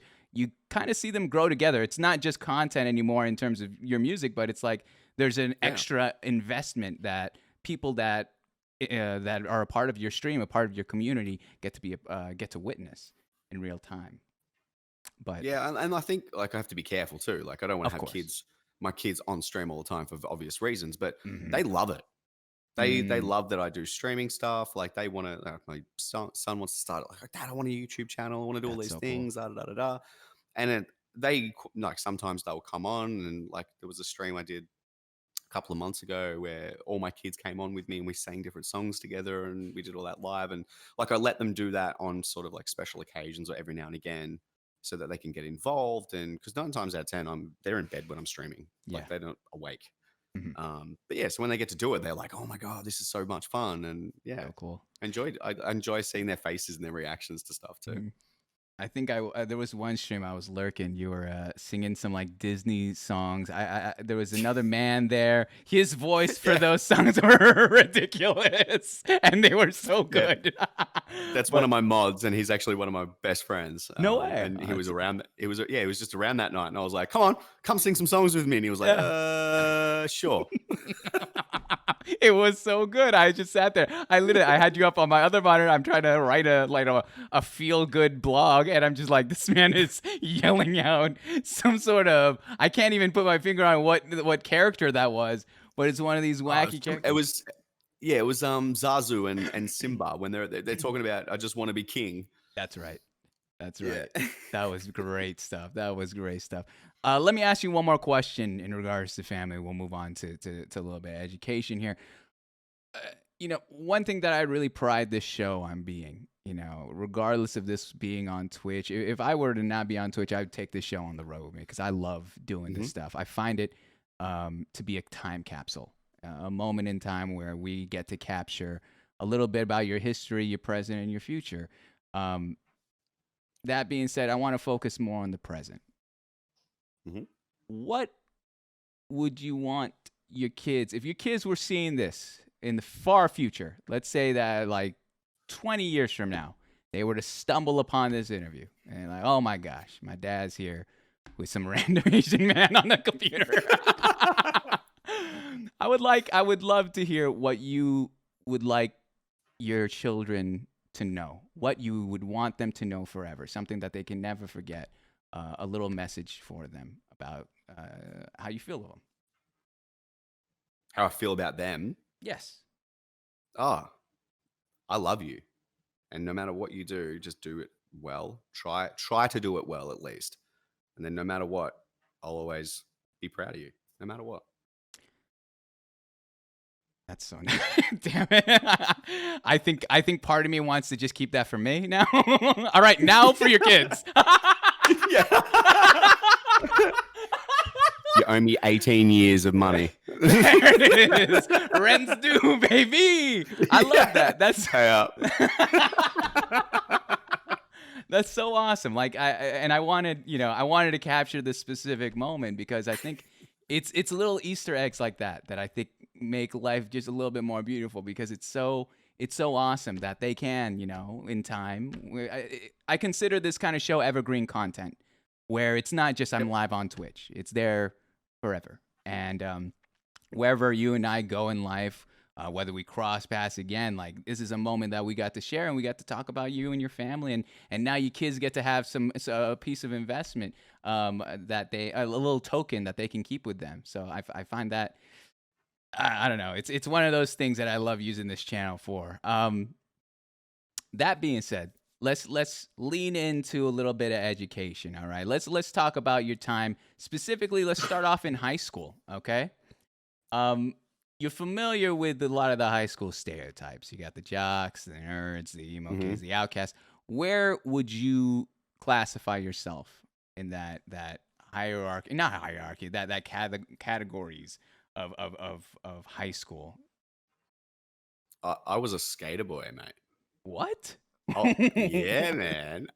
I was a skater boy, man, all the way through high school. I was all about basketball, skateboarding, and the beach. That was it. This is I don't know what I was expecting, to be frank with you, but I was not expecting skater boy. So when did you wait? Let's start off from the even beginning. How long have you been skating for? I don't skate anymore, man. I'm too old for that. I'll break a hip. Yeah. Can't be doing that nowadays. They can't. Although I did buy my son a skateboard, and I can tell you here and now, I can still kickflip. Okay. Can't tray flip, but I can still kickflip. Yeah. We're gonna need a little bit of proof there, Chris. All right, we're gonna need a little bit. There's gonna be an IRL VOD we'll need to see. I don't know. It's. I gotcha. All right. That's dope though. So in high school, then let's go with even the easier questions too. I gotta get them in there.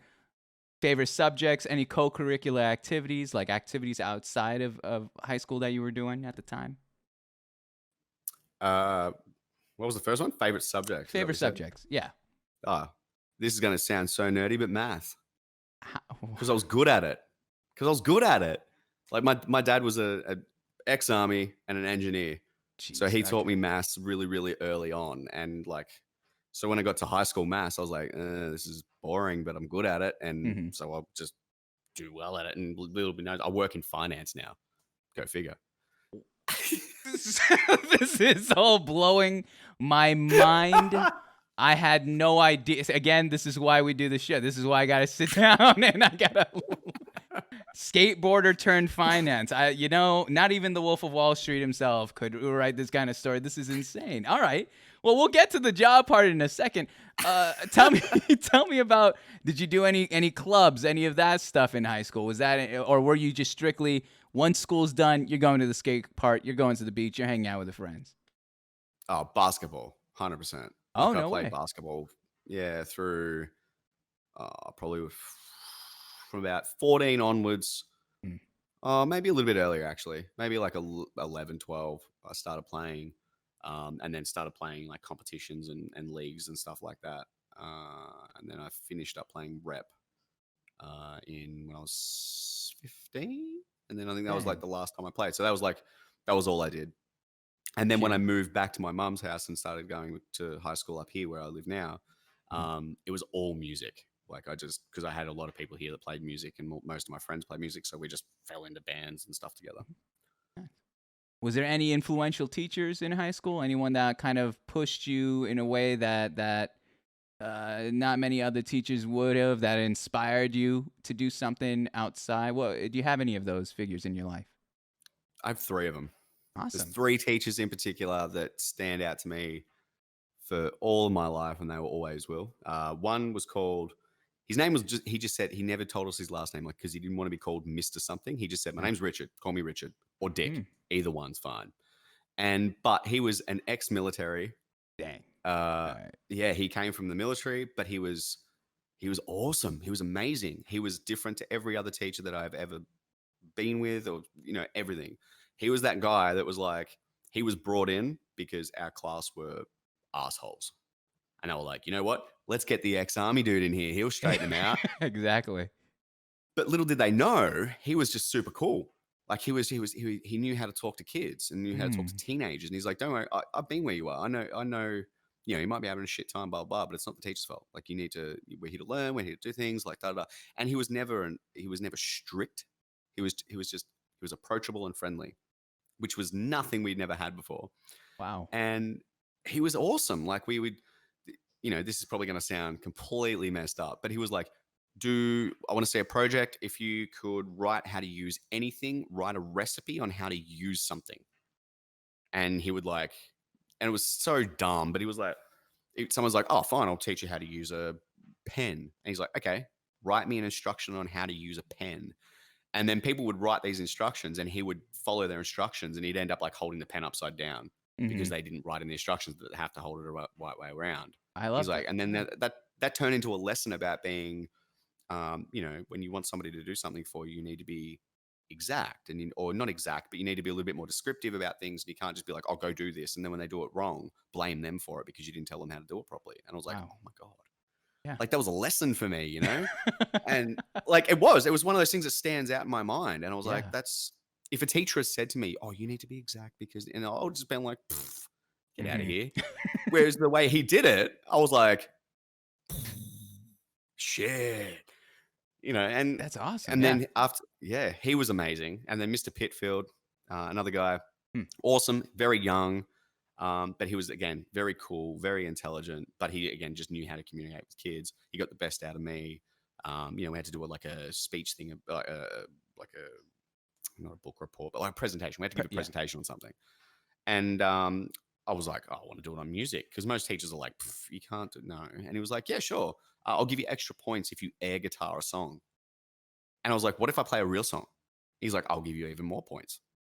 So I brought my guitar in and I think I did it on Metallica. I did the whole thing about it on Metallica. I played Nothing Else Matters. I got an A+, and it was like one of the first ones I've ever gotten at school. And I was like, it made me feel really good and want to try more and do better. And I was like, this guy knows what he's doing. Like I look back at him, I'm like, holy shit. Awesome. And the third? And the third, surprisingly, was an absolute asshole to me in school. Like he was one of those really strict pains in the ass teachers that would just ride you constantly and would just never get off your back. And I was in year 9 or year 10. We've got this thing here in Australia called VCAL, or in Victoria anyway. We've got this thing called VCAL, which is like you get your final 2 years of high school here in Australia, make up your like your VCE, or in New South Wales it's called HSC, or you would call it like your high school diploma, right? Okay. The last 2 years make that up. And VCAL is like what they used to say back in the day was like, if you got in VCAL, you're too dumb to do VCE. It wasn't so much. It was just maybe you just weren't suited to that education environment. Maybe you were better off doing something that was a little bit more, maybe you're a hands-on person. Mm-hmm. You know, maybe you're better off an apprenticeship because you're better at doing that, thinking visually in that way. But anyway, they wanted to put me in VCAL. A couple of teachers were like, Chris just doesn't try. He doesn't do anything. Like, he's just so lazy. And it wasn't that I was lazy. I was just bored. Like in school, I was just bored. I was like this, you know, and he stood up for me. He was like, absolutely not. You are not putting him in VCAL. He's going to smash his VCE. He's going to go great. He just needs somebody to, you know, give him a little bit more and stay on top of him and, you know, blah, blah, blah, blah, blah, blah, blah, blah, blah. And this other teacher came up to me and was like, oh, I just want to let you know. All these teachers wanted to put you in VCAL and not let you do your VCE. And the only person that stood up and threw them all out of the room for it was Mr. Kronborg. And I was like, no way. I'm like, dude hates me. Yeah. And he's like, I don't think he hates you. I think he's just writing you because he knows you can do better. That's so cool. And I was like, man. So I just had all of a sudden had this respect for him. I was like, Mm. all right. Okay. I get it now. All right. Yeah. Thank you. Because Mhm. there was no way I would have done VCAL. I would have just left school. I would have been like, nah, I'm out of here. That's a real testament to not only judge a book by its cover, but like the way in which people love you could be shown differently. And so where he's not praising you or like being the cool teacher, you know, he still got your back. He's still being a professional. That's insane. Like that's I've got plenty of friends right now that are in the, you know, that are teachers themselves. I even am friends with the teachers that taught me in high school, and having that kind of, you know, sticking up for a student like that is pretty unprecedented. That's you know, more often than not, you kind of get lost in the shuffle. There's a lot of students to teach, especially if you're in the public school system here in the States. So to have someone really have your back, especially having the lore of thinking that they didn't like you, is insane. That's awesome. I like that a ton. Chris, let's get to your last week of high school. All right, let's walk down that memory lane. All right, it's your last week of high school. You're just about to get your diploma, and you're almost done. You're out of there. What was going through your mind in terms of your next steps? Did you go to a 4-year? Did you go to a community? Did you take a year off? Did you start working? What was the decision that you made for yourself in terms of how your post high school life would look like? So I got accepted to Vic Uni to do business at university, which is your 4-year. And I had a girlfriend at the time who still had to finish her year 12 the following year because she was a year younger than I. And so I was like, all right, I'll take a gap year. I'll take a year off. I'll go work, and you know, we'll do that. And then I've already been accepted into university. I can take a year off and then go and do my 4-year. And then so I'll wait for you to finish yours, and then we'll both go together. And it was all great. So for a whole year, I started working at a cardboard box factory, making good money. Like I was running a machine where literally it chops cardboard into box shapes, and then that gets folded up and whatever. I was making great money. I was working massive hours. I was working like 70-hour weeks and everything. And I was like, I'll save all this money up, you know, I'll do all this shit. It'd be cool. And then we'll move away and it'd be great. She finished up. So a year later, we'll fast forward a year later, she finishes her year 12 and failed miserably. She didn't fail, she passed, but she got a mark so low that no university would take her on. So we're all like, now what? Like, I'm like, oh, well, we're going to Melbourne, right? And she's like, I don't want to. I was like, but I waited an entire year just working here, you know, blah, blah. And that ended up just being the beginning of the end for us. Yeah. And so we ended up finishing up. And for like a couple of months, you know, a month or so, a couple of months. You know, I just sort of was like, all right, I'm just starting to work everything out. How am I going to do this? I was planning on going overseas for a little while with my best mate, and we're going to go do like a Euro trip for a year or whatever. University had already given me an extra 12 months. They were like, yeah, sure, take another 12. So we're going to go to the UK and go and like on a work visa thing, work holiday visa. And I ended up going out on the town, like went out to a couple of clubs and everything, and had a couple of drinks with some friends, and ended up running into my now wife who I've been friends with for many, many years. Like we were friends when we were like 15, 16 years old.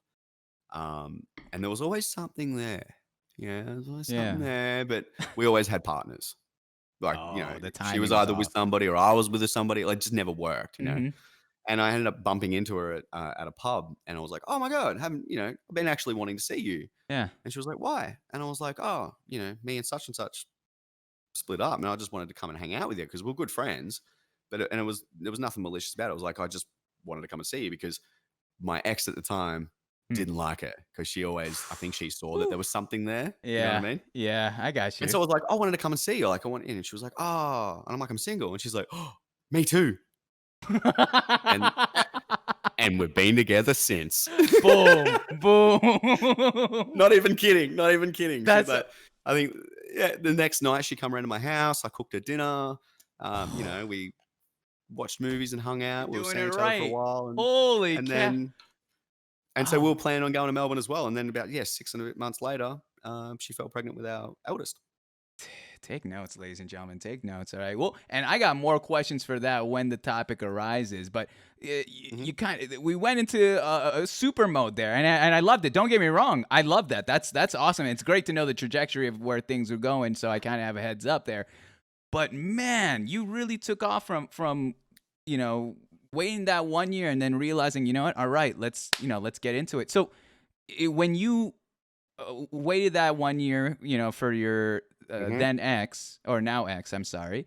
Uh, Mhm. was the move still then going to Melbourne? Then so you're telling me you went to Melbourne by Yeah. yourself, and then you're like, all right, and then you studied at the 4 year. Exactly, what was your major? What did you focus on? So I didn't actually get to go do it because by the time I went Oh, to so I stayed here, and I worked for a year in the cardboard box factory, that's and right. then ended up me and Ashley got together, and then we were planning on moving to get to Melbourne together, but then she fell pregnant. So I was like, okay, well, I've got to That. stay working to pay the bills Hmm. because I've got a family to feed now. So I stayed working at that job, and so I started my 4 year whilst I was working full time at Hmm. the factory. So I was doing 70-hour weeks, and then coming home and studying my diploma of Oh, financial planning. Um, and that sucked.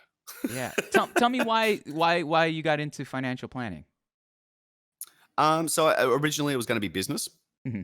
Hmm. And then I kind of felt like I couldn't really do business by correspondence because, like, I don't know, I just felt like business, I needed a little bit more interaction with other people to be able to sort of get those people skills up. Yeah. Okay. And then so I went to do accounting. No, sorry, marketing. I did like one semester of marketing. I'm like, I hate this shit. This sucks. What? Like, I feel like a salesman. Yep. Yuck. Like, like I was like, nope, not for me. Yeah. Yeah. Yeah. And so I was like, all right, maybe I should just, you know what? I'm just going to stick with what I'm strong at. I'm great with numbers. Let's do accounting. Okay. And I ended up having a couple of friends that were accountants as well. And then I sort of like, when I was doing the accounting side of things, I saw financial planning. I saw like stockbroking, and then I saw actual planning. Like, I was like, I would rather look ahead and make something better than just simply categorizing and filing what's already happened. Because accounting is Mm. backwards, Hmm. financial planning is forwards. And so I started looking at financial planning a little bit more. I was like, you know what? I think this is for me. I think it's got the number side of things that I'm good at. I'm good with fixing problems. Maybe I should do that. And so I started doing that, and I haven't looked back.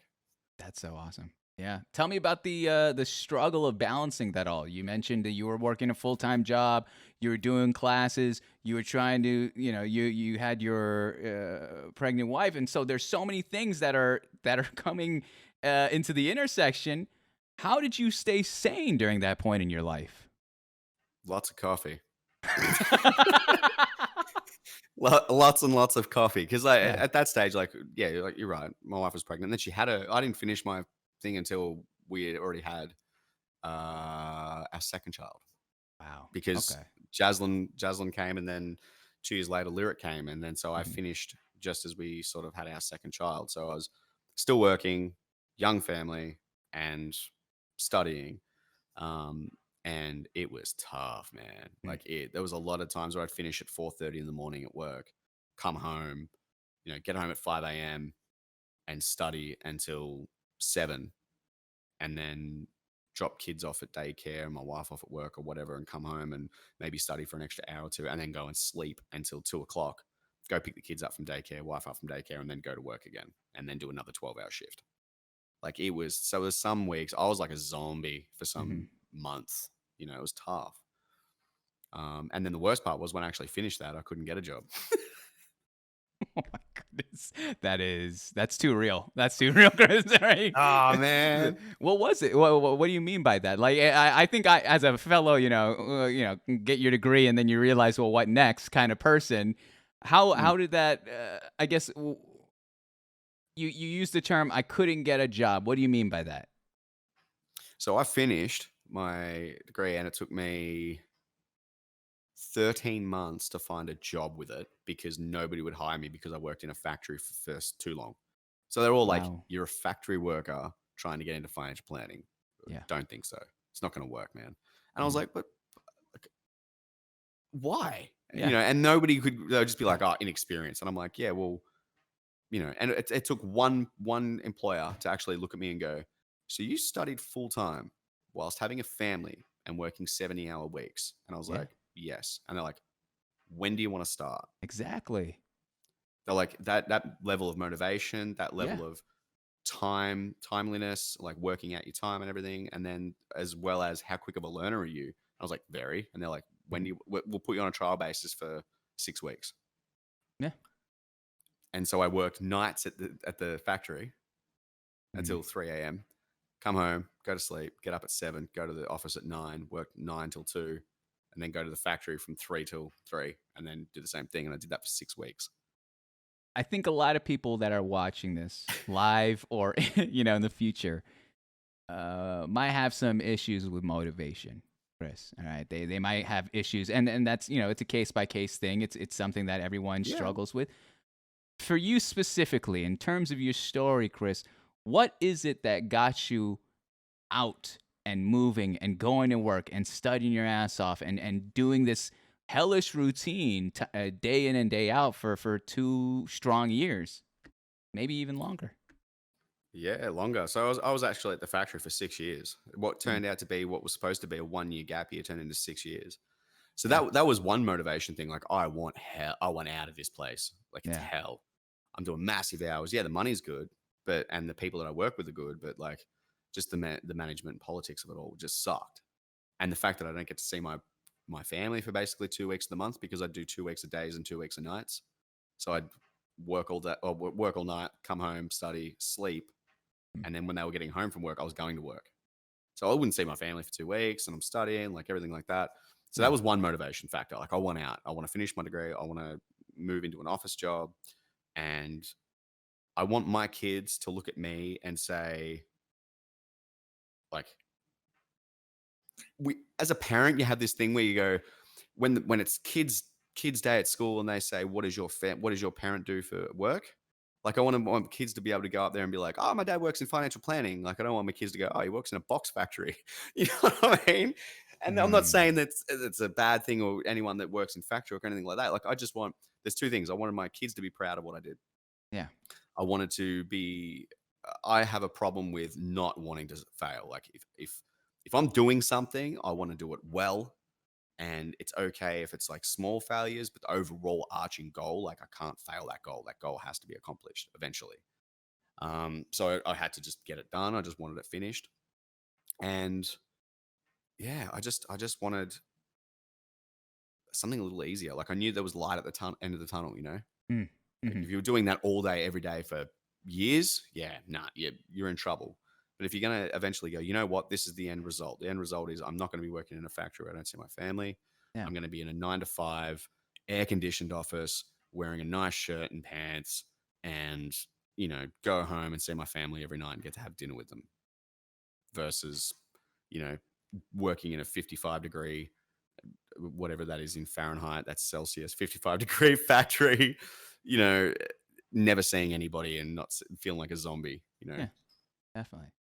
Dang. You had a better position. If you're unmotivated, think about how you can make your position better, whether that's happiness, money, whatever it is that you want to look at your situation and go, that's lacking. how do I make that better? Exactly. And know that like if you might be unmotivated because it's such a big task, every time you take a step, set yourself little goals. Just accomplish that next goal, and then accomplish that next goal, and accomplish. Before you know it, you're going to look behind you and go, "Holy shit! Look what I've achieved!" And now I've got these things in front of me that don't seem so big because I've accomplished these things already. They're just the next thing that I'm going to finish. There it is. This is this is free. There you Holy go. cow. Jeez, Chris. Jeez. Welcome to my Dime TED after- Talk. Exactly. That's what it's turning into. You're taking us to school, man. I need to pack a fucking lunch. This is this.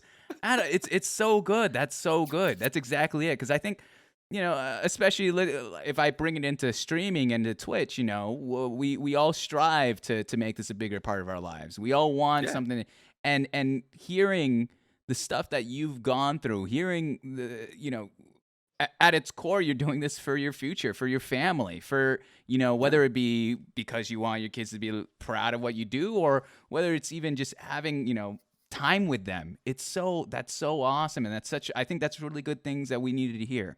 And that people out there need to hear, because there are going to be a lot of days where we are unmotivated, that it's tough to even get out of bed, let alone do your job. But to know that you're doing this, and as it's there's this weird thing of like, it sounds selfish, but it's not. For wanting to be better, to do better with your life and have be a little bit more comfortable, as you're saying, being able to wear that button up and not have and be able to catch your family at dinner is so crucial. And it's really awesome that you made that a priority, and realizing that all this time, all this hard work, all these sleepless nights, or these nights that I'm just drained, you're able to come out on top of that. That being said, Chris, I gotta use another bathroom break. Do you need to go to the restroom? Are you good? You seem you gotta go either or? I'm rambling. No, I'm gonna fill up some water though. Okay, go ahead. You can go first there. Cool. Hey, gotcha. It's too much, guys. You guys are too kind. I gotta take a bad piss. I don't know why I let him go first. I've been drinking too much water, guys. I had a soup before I got on. I'm having an issue. I'm legitimately, guys, thank you so much for being here, man. Chris is awesome, man. We're learning a lot tonight. There's so much good stuff that's coming from his life story. So much wisdom there. All right. They're yours there, Chris. They're yours.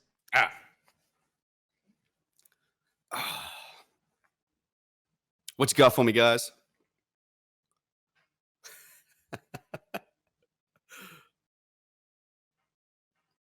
More jasmine tea. Nah, this one's just water. I was drinking. We got this thing called a soda stream. I don't know if anybody knows what this is, but it's like a soda making machine. Like, you just put water in, put your flavoring in, plug it into the thing, and it like carbonates it for you. But now I'm just drinking water. It's less sugar and stuff. Like, you can get that soft drinky taste, but it's not soft drink, which is cool. I'm turning the show into a school. Nah, it's because, as Mums online said before, it's just because I'm so old.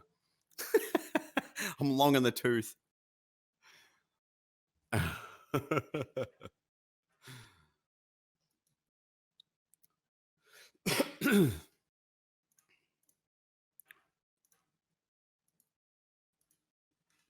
It's good fun. I like talking about this stuff. It's sort of never gone in this depth before, into this level of depth before with a podcast.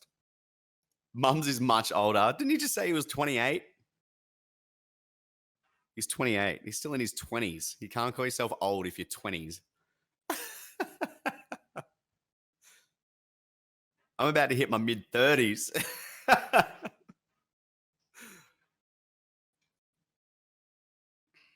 It's because you look so young, Chris, all right? It's because you are physically, you look good, all right? You have so much hair. I've streamed for almost a year now. I've never not streamed without a hat, all right? That's I used to. How did you build up the courage? You're breaking barriers. How did you do this, huh? Is this... I got a wig, a toupee, and then I was all set. The second I saw the flow, like when you had that hard cut here, I was like, this man, I honestly thought you were like, I thought we were the same age. I'll be fair. I thought you were like higher 20s. I did not think you're in 30s at all. You are just, I don't know. You're built differently, man. You're just built differently. Must be It's nice. funny though, because if I get rid of this, I look so much younger. Really? Oh, wait. Like that photo you saw of me without a Yeah. beard was only Yeah. 3 years ago. What? I thought he looked Yeah. older.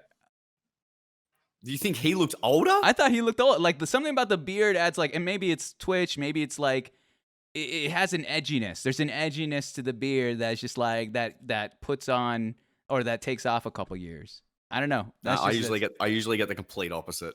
People are like, without a beard, I look like a baby. I don't know. Well, I get it's tough to say. I don't know. That when I saw that other photo, I was like, oh, that guy's definitely he's in the finance business. Like this, it makes sense. That was there was something about it. But here, when you told me you're in finance, I was like, are you shit? Like are you kidding? What's going on here? What is this? I myself am being catfished now. I didn't know what I signed up for. I'm gonna get some financial planning here. You're gonna tell me about investing for the future. I don't know. But that being said, Chris, let's lead into the fourth topic. We kind of talked about it, so this will be fairly quick. But I wanted to ask about your work history. In total, I wanted to ask how many full-time, full-on jobs did you have? I know we talked about 2 of them, and I would love to get a little bit more into them as well. But is there any that were not mentioned? I was a music teacher in high school. That's how I paid my bills when I was doing my VCA. So when I was doing my last 2 years of high school, yeah, I was working as a music teacher and playing poker. Wait. Okay. Well, all right. There's a lot to. All right, Walter White. Let's break this down. All right, sir. All right. Let me. What are these secret lives you keep? You know what? I don't know if I want to send this to your kids anymore. I don't know how many more secrets they're gonna find out about their dad. So a music teacher. That like. I understand that. What were you? Tell me about teaching in high school. Tell me about teaching music in high school. Was it something you enjoyed? How did you feel about being kind of in control of the class and being a leader now in the classroom rather than being a student? So it was a one-on-one thing. So like I would, Okay. it wasn't at school. So like when I would finish my own schooling, and then I'd go to a music school where I would teach kids how to play guitar. Okay. Um, Nice. and so that was my job from 3:30 in the afternoon to say like 6 o'clock at night or whatever. I do that 3 times a week. Oh, nice. So Awesome. yeah, that was fun. I loved that. That taught me a lot about myself and how to deal with people as well. Like in terms of rather than just giving somebody a curriculum and say, no, you have to learn these things, and then watching them get very bored or disappointed in whatever they were learning. It was very much, what do you want to learn? What songs do you want to learn? And then I'd go and learn them and then come back and be like, okay, this is how we're going to play it. This is how I'm going to teach you. And so they'd stay Interesting. interested because it was the songs that they wanted to learn. Yeah. So I learned everything from like super like Christian stuff, which is fine by me, but super, super Christian stuff to like hardcore metal. So, like, I was learning so many different songs and so many genres that I was just like, I hate this shit, but I gotta learn it. Like, yeah. Tell me about that, because I my mom. I had the whole piano teacher, kind of set up. I was trying to learn music back then, No and way, really? I failed miserably. I'm the one Filipino person that doesn't play music whatsoever. Like all of her sisters and all of the brothers are like, I could, my kid plays at this recital. How about yours? He's just hanging out. He's just chilling. He's chilling. There's all Mum's over there. You just look over, you're just eating dirt. Like, that you're not too he's far having off. some problems. Yeah, he's so he has a podcast now anyway. So he talks to people. So Podcast, right? Yeah.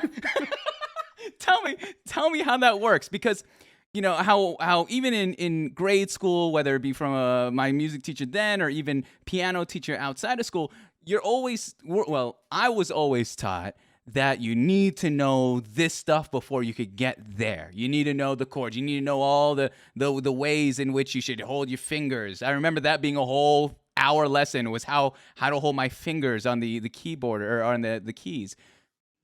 This new wave of teaching where you're like, you know what, we're gonna go more on what you want. how did that work out? Did they already have some sort of basis of understanding the instrument they're playing, or tell me about that a little bit? Some kids come in and they'd like had teachers before, and they're like, oh, he had this teacher and he didn't get along with him or whatever. And then I would find out that the teacher was making him play like 12-bar blues when all he really wanted to play was Slipknot. You know Mm, what I mean? Like, so it was like some kids just got bored and they wanted to be taught something different. So I was like, they fit me perfectly. Then there was other people that were brand new and they were still obviously like I just bought my first guitar and I don't even know a single thing. And so yeah. you'd start from the very, very basics, but I teach them enough basics so that they could learn their very first song, because it's that very first song. Like, I still remember the very first song I learned. Every guitarist will be able to tell you what the very first song is that they learned, because you better believe they practice that shit for hours and hours and hours and hours and hours and hours and hours to get there. Hmm.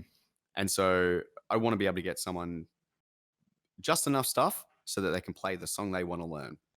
And it might be chords, certain chords, and I'd start off with those chords to be like, oh, you want to play 3 a.m. by Matchbox 20? Cool, that's a G, C, D. And then I'd show them those three chords and then say, okay, now you need to learn these shapes, learn these chords. Don't care about how you strum it. Don't care about if you pick it right. Doesn't have to be in time. I just want you to learn those chords in that order and practice that muscle memory and just get them used to doing that. And then Wow. later on, start pulling like bit by bit. Okay, let's work on a little bit of rhythm. Oh, this is how you could strum it, and start bringing piece by piece. And before you know it, they're playing their first song, and then you're like, okay, cool. Now you just transpose all of that to the next song, and then it Huh. starts like getting easier for them as they go.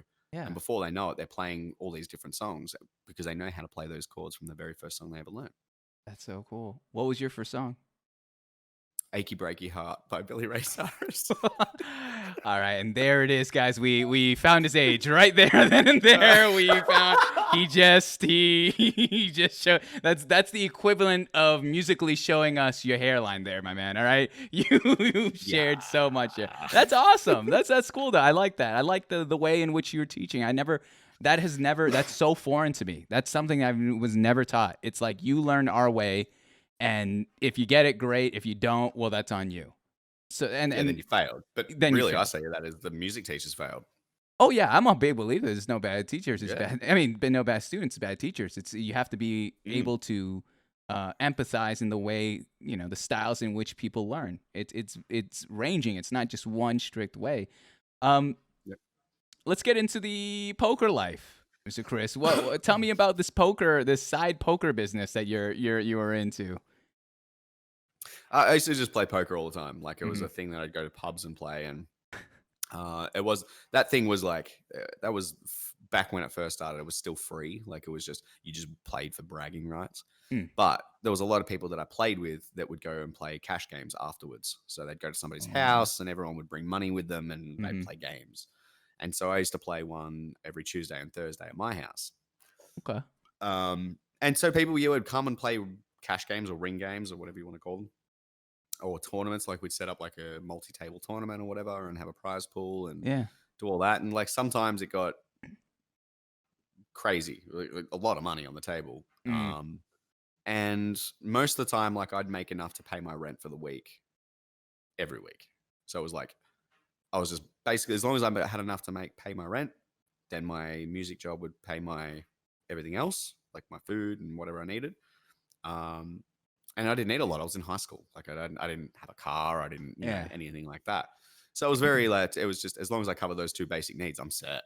You know what I mean? I'm happy. Whatever else I get after that is like bonus. That's wild. That is so. So I used to pay my wild. rent playing poker. Like, no shit. Yeah. Yeah. Because I I was, love it. yeah, I had bills to pay, man. But it's such a oh my goodness. I've never heard this one. I'm waiting for the rights of your movie to come out, of your life story to come out. This is insane. This man is just playing poker, playing music. He's also financial advisor. It's just too. It's a lot to digest in one sitting here, but that's awesome. Like, you're right. In hindsight, thinking back then in your life, you didn't have so many bills, but you still needed to pay rent, which is the biggest expense at the time. And then once that's covered, Mhm. everything else is excess. Whether you save it for a rainy day or whether you need to Yeah. cover other costs, food, cost of living. That's awesome, and it's insane that you're telling me that you would host these at your house, and it's just a whole other rink there. Like, how many people roughly would come through? Oh man, a night probably we have an 8-seater table, maybe about 10 people sitting on the side just waiting to be able to sit in, or we'd run two 8 to 10 seat tables. So it'd be like anywhere between sort of like 16 to 20 people. Jeez. Have these been hung up? I assume, you know, it's just done. It's. Do you still play poker at the side? You ever have an itch to go back in the game, or is it just like, yeah, I got a family, I got my own job. It's, you know, I'm gonna tip of the cap. I'm gonna hang this one up. I don't play as much as I used to, but whenever I show up to the games now, everyone's like, Miller, what are you doing here? Oh my God, man, I haven't seen you in years. And then there's all these people that have never seen me before. They're like, Yeah. who's this guy? And I walk in just like, you know, what's going on, lads? What's happening? Dragging it out. Yeah. just here to just play some poker, boys. Swinging it a lot. Swinging it, dude. People are pulling back their bets the second you come in. I was like, Yeah, oh, Miller's here. I sit down and I'm like, what are these worth? I don't know what these are worth. Table shark. You're table sharking. Yeah. 5 of these, same color, same shapes is good, right? What do you call that? A flush? Yeah, cool. Oh awesome. my goodness. Yeah, that right. Holy cow, you're hustling them. You're hustling. I like that. I like it. So, you know, we're moving on from there. We're going towards the factory job, correct? That was the next one after that? In terms yeah. of Yep. So I was there for 6 years. So and then out of there into financial planning, yeah. Being there for 6 years, I mean, you've learned a lot. I would say, and correct me if I'm wrong, it's a lot of discipline. You know, what you were doing in terms of your scheduling, your waking up and revolving around that, trying to maintain your personal life as well as personal responsibilities. Tell me, what did you learn most about that job, about the carboarding job there? What did I learn most? God.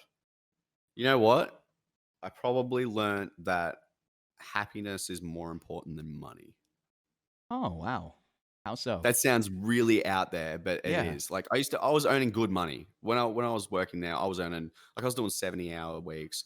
Like, and I was, you know, I'd make a shitload of money Mm-hmm. doing it. And it paid all the bills and everything like that, but it made me miserable. Like absolutely I'd go home and I'd be shitty and tired and just I was a pain in the ass to be around, and like it just made me an unhappy person. It really, really did. And I just did it because I had to pay the bills. Like I got kids to feed and all that sort of stuff. But in hindsight, like I probably could have taken a slightly lesser paying job and been 100 times happier with a slight variation in what we were doing in life than staying there for so long. Wow. Like, I think I was more concerned about making great money than I was about being happy. I like that a lot. I think that's one of those lessons that you more often than not, you learn it the hard way. You know, you learn it by thinking that you want one thing and then realizing that thing, you know, being finances and money,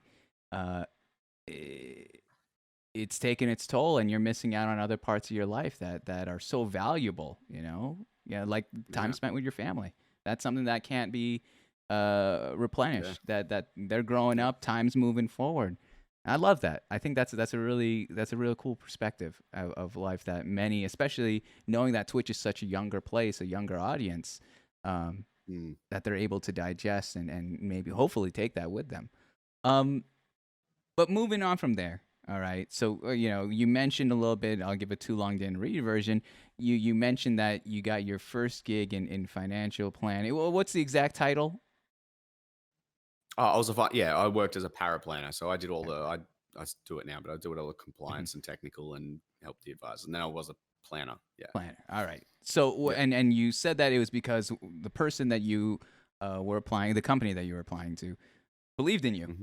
And they gave you a shot. Yeah.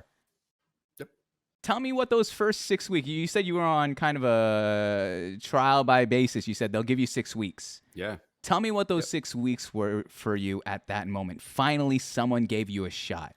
Tell me what you were thinking during those.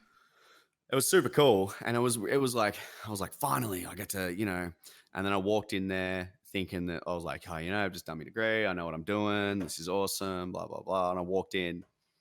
And when it came to like general just admin stuff, smashed it. I don't know how she was trying to teach me how to look up emails and stuff. And I'm like, nah, it's much faster if you do this. Like she'd teach me how to do something. I'm like, no, if you do it this way, it's better. And she's like, what am I teaching you? And I'm like, I don't know, because I'm a dumb factory person and maybe I don't know how to use a computer. And they'd laugh at me and it was fine. But then when it got to like the technical things about financial planning, like knowing rules and regular, like all these things, and I was like, I don't know. And they're like, what do you mean you don't know? And I'm like, I learned it on paper, and like theory is great, but like I don't have practice in this. Hang on a second. And then that just like totally like pull me down a notch and a half. Like I was like, oh shit. Yeah. But it was great for me because they didn't expect me to just be, finish my degree and walk in and be an ace financial planner day one. Like they knew, they were like, look, it's going to be a little bit more difficult than that. And so that was great. Like, and it was a awesome learning experience, especially it motivated me even more knowing that the goal was right there. To get out of the factory and get into an office job was like literally reaching. I could just grab it. And so I just had to make sure those 6 weeks were like the best I could give. You mentioned kind of the external benefits of it. You're able to go spend time with your family. It's given you more stability in terms of your schedule. Tell me about the job itself. Why do you enjoy the job itself? Because I get to fix problems for people that like they'll have a certain problem, or someone comes to me and says, okay, I've got all my life savings. We've got this thing in Australia called superannuation, which is like forced retirement savings. So it'd be like a 401k or something like, but it's like, you have to put money into it. Your employer has to put 9.5% of your wages into that every week. Okay. And so you get to the end of it, and that's sort of like people's nest egg. Like that's what they've got to retire on. That's got to give them retirement income for the rest of their life. 99% of them out of 100 would walk in and go, I'm done working. What do I do? They actually don't know what to do with it. Like they don't know what they should do next, anything.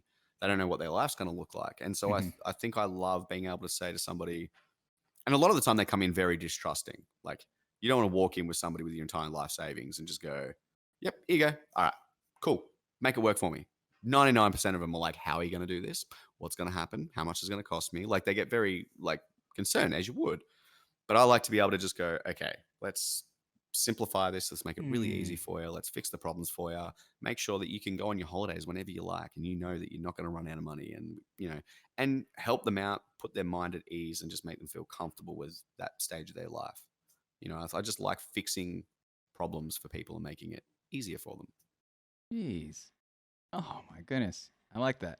So in terms then of Twitch then, okay, let's take us here in the present. Do you consider Twitch more of a hobby? What do you consider this part of your life in conjunction with your professional life? Yeah, it's hobby. And I think it's only hobby because like just again, it's about feeding my family and everything like that, and doing that sort of stuff. Like I got bills to pay, I got a mortgage, we're trying to do things that normal families do. We're trying to build a house, we're doing all this stuff. And so it's like, I have to have a level of responsibility where I need to hold down a job. Yeah.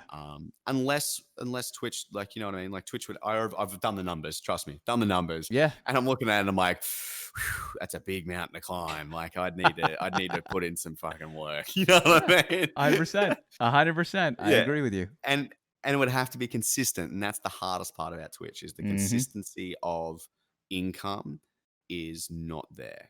It's not something that I can hang my hat on and go, awesome, I'm going to be able to afford everything this month. Yeah. You know what I mean? Whereas on 9 to 5, I get up, I go to work, I come home, and I can do what I'm really passionate about afterwards. But I know that my bills are paid, so there's no stress about it. Like I can be free and creative and not have any pressure about it. Whereas if I was to do it permanently as a job, like, it'd be stressful. It's very, very stressful. Totally. Completely. Okay. I like that. I like that. The let's roll into the last topic of your life story, all right? And it's one that a lot of people, since you're married, this makes it a lot easier. I've been asking about. Exactly. Yeah. Everyone asks about this. It was in the DMs the whole time. Now, let's talk a little bit about your romantic history, all right? Your romantic relationships. I do these segments similar to work history. How many significant others, and we're talking the full-on ones, all right? We're talking about the ones that had the title, not anyone that you're talking to on the side or whatever, this and that at the time. But how many people actually got the full title as your significant other? How many individuals? 2. There it is. Wow. I swear that I have a theory of this, Chris. The more mature the guest, the tighter the numbers are. All right. But when I'm interviewing people that are mid-20s, maybe even I totally agree with that. Is 19. I'm like, how do you want me to do this segment? 19? That's ridiculous. This is you didn't love. How 19. old are you? I'm 19 as well.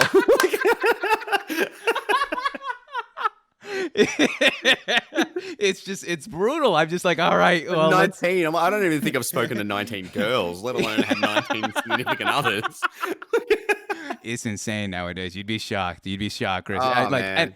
I believe they had a relationship, but I could not be bothered getting into 19 love lost stories because I'm like, there's no way. There's just no way you had that much emotional involvement. Maybe physical. I'll give you that. All right.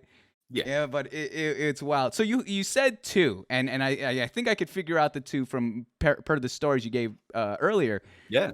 Let's start off with the first one. You said you met her in high school. She was a year younger than you, correct? Mm-hmm. What I guess where did it all start? How did you end up meeting her formally, and how did this relationship become quote unquote official? I believe I was playing Breakfast at Tiffany's on a guitar.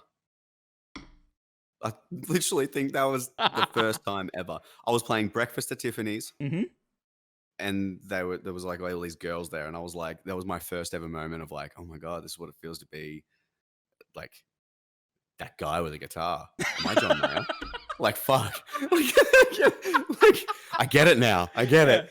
Like, I think it was at that moment. I was like, guitar's sick. I'm gonna keep using it like a lot, you know. Like, and then I think that's how we met. And then I think we just sort of over time it just became a thing. We like just sort of fell into it. It fell into that, and you said, how long did that relationship last? 5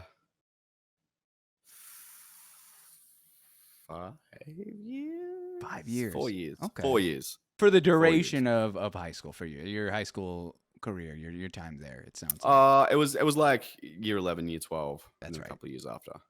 Yeah. So let's talk a little bit more about, you mentioned the beginning of the end. You mentioned that her not wanting or for whatever, as a matter of fact, let's get into that. There in your story about moving to Melbourne, you mentioned that she said no suddenly. Was it purely because of the fact that, the grades and credentials at the time when she had finished high school just couldn't allow for that move, or was there something else? Yeah, she couldn't go to uni. That's purely it. Like that was it. She couldn't go to uni, so she didn't want to go to Melbourne. While I think it was a bit of a shame thing, you know what I mean? Like if we went to Melbourne, I would have gone to uni and she wouldn't have been able to, and she would have just had to work, and it would have just been crappy for her. I think that's exactly what it was. And I was just like, so like well, I was like, hey, I'm not the one that failed my VCE, dummy. Hey, what does this got to do with me? That sounds like a you problem. That's a you problem. I'm sorry. No. So when she told you this, oh my God, that's just savage. When she told you this, instantly, like I'm trying to empathize with you in this moment. All right, I'm trying to understand what's going through your head, because it's like you yourself waited a year. You yourself put your life on hold, and I would say whether it be your life or just your future on hold because of this potential, and for that to just come up as, and especially knowing when someone's not doing well in a course, you would think that would come up more often. You think you'd see. Was it a surprise to you that suddenly she didn't have the credentials to go there, and then she didn't want to go there overall? Well, It was a surprise because I was working, so I wasn't like paying attention. I was just like Oh, busting my ass, wow. And then it got to the end of it, and the what we call it as an entry score. You need an entry score to get it to enter uni. Okay. Came back. It was so low, so they put it in the paper. So like everyone's entry score in Oh my VCE is put in the gosh. paper, That's right? that's And so public there's a shaming. number for uni that's like, if you want to be a nurse, you need a 60. If you want to be a doctor, you've got to get a 90. It's out of 100. If you want to be a psychiatrist, you've got to get an 85. Like they have all these numbers, right? Oh. And if you get below 30, it just says 30 with the backwards, like less than. So it doesn't even say like you got a 10 or a 20. It just says less than 30. Like they don't want to embarrass you. And it came Okay. and she went looking for a name and got to all the way to the end and it said less than 30. And I was just like, what? I was like, seriously? What? What? How? And like, I was like, what? Okay. I'm like, what do we do from here? Yeah. Like, what do we do? Like, and like, because you're in Australia too, like, if you don't get the entry score, you go to TAFE for a year or two, and then you can go to uni on like your credits. You know what I mean? Okay. And for her, it was just like, nah, I failed. That's it. Not going. And I was like, Interesting. Oh, I didn't know that part. That's so when you saw that attitude, how did you feel? Like what was going through your head when you saw that attitude on top of the fact that, again, you've put on hold a year's worth of life to just on a promise, on a false promise that we would be going somewhere else together. yeah, that was crap. It sucked. I was like, come on. We got to work something out. And it was just basically like, it was just all barriers up. Nah, it's not happening. Mhm. Just nah. And I was just like, well, I'm going to Melbourne. And then that's where it just spiraled out of control. Got into a massive argument about it. And I was just like, well, Mhm. that's what it is then. So Yeah. you hung up that relationship. All right. So that one, fizzled out. Just didn't work out. Mhm. Two people going in two different directions in life. And then you say you meet your now wife Mhm. at a kind of a random meetup at a bar, correct? With your friend Yeah. groups. Yeah. We just ran into each other. And so tell me this, all right? You kind of have I don't want to use the word shackles. You have you're free, you're newly single, all right? And you know of this person that you said that you kind of knew of each other, but the timing it was never there. She was always taken, you were always taken. When the stars align, and I remember you said this, when the stars align and she found out you were single and vice versa, how quick was it for that first date? How quick was it from that moment of the understanding both people were single to to making that dinner? I believe is what your first date was. Oh, we hung out all night, and she ended up coming to my house, and like afterwards, and me, her, and a couple of other friends and everything, and we Nice. went back to my place. Mhm. And I was a gentleman. I was a Okay. gentleman. All Nothing right. happened. Okay. All right. And then I said to her, okay, but you've got to come around tomorrow and make me steak. What is this? I thought I was Yeah. under the impression you cooked. I'm sorry. I no. Hang on. I said, you got to come around and make me steak for dinner. And she was like, why? I was like, because yeah. And I was like, because I want you to come around for dinner and because I was such a gentleman. Like I didn't, you know. And she was like, fine, alrighty-o. And it was one of those like, I really want to, but I'm gonna act like I don't want to. Yeah, you can't be And that so eager. yeah, exactly. So she come around the next day or the next night, and I was like, she's not gonna cook. She's not moving. I'm gonna have to cook. All right. So I just jumped up and I just cooked steak. And I cooked, a lovely dinner, and we had dinner and we watched a movie and everything like that. And it was all nice. And this was back in the day before Netflix and chill. So again, Yeah. I was a gentleman. I was nice. It was just because we were friends too. Because that was the other thing. Like we'd been friends for 6 or 7 years before any of this. So it was almost one of those things like we don't want to do something that's going to ruin a friendship unless we're sure. How are you sure? You know what I mean? Like, well, like you don't want to just like jump in the sack and then the next day Yeah. be like, oh fuck, do we really want to? Oh shit, I think we did the wrong thing there.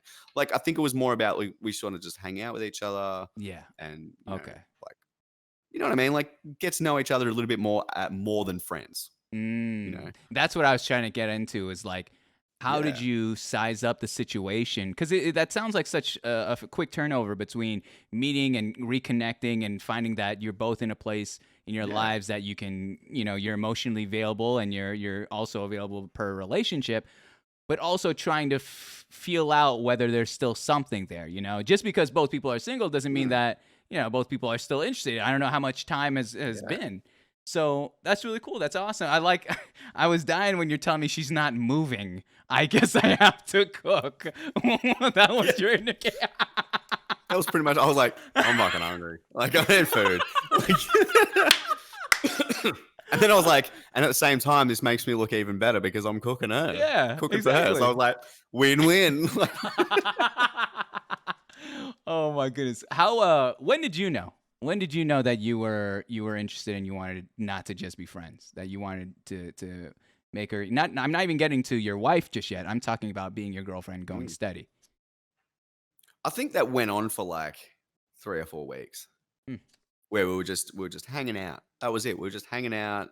Like I said, getting to know each other a bit better, more than just friends and everything like that. And like, yeah, I think it took about a month.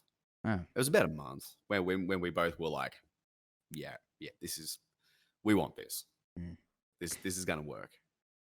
Tell me when you knew that she was gonna be your wife, or that you wanted her to be your wife. That would have been okay. So she fell pregnant really early in our relationship. So we were together about 6 months when she fell pregnant. But because we'd been friends for so many years beforehand, it was like it felt way longer. And I was like, well, she's gonna be the mother of my child. She's someone that I love and I've respected for many, many years already. I'm like, I'm gonna wife her. This is someone that I want to be with forever. Yeah. She sees me differently and respects me and does all this stuff, and she's just amazing. She's gonna be my wife.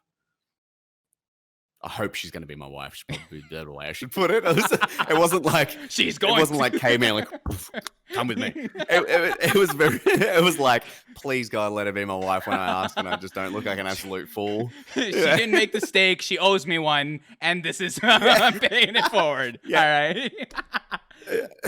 Will you marry me? Please remember, I cooked your steak on our second night together, our first date. You can't say no. You can't say no take backs. How did you? How did you do it? How did you propose? I'd love to. What was your style, your method of proposing to your wife? Panic stage mode. Hey. What do you I don't know, mean? man. It's a scary moment. It's one of those petrifying moments. So I was like, I took her up to like this giant hill thing where there's this big ass monument thing on top of it that looks out on the very big main street of where I live, like the main town, and the main street that goes up. So where you sit on this monument and you look straight up, it's like a perfect line. And it's like you see all the traffic lights and everything. And it's beautiful. Like you're looking over the whole city and it just looks nice. And so I sat there the entire time with this bloody ring in my pocket. And you could tell she just wanted to go home. Like she didn't want to be there. And just pretty much like, oh, let's go. I'm like, nah, we'll just chill for a little bit longer.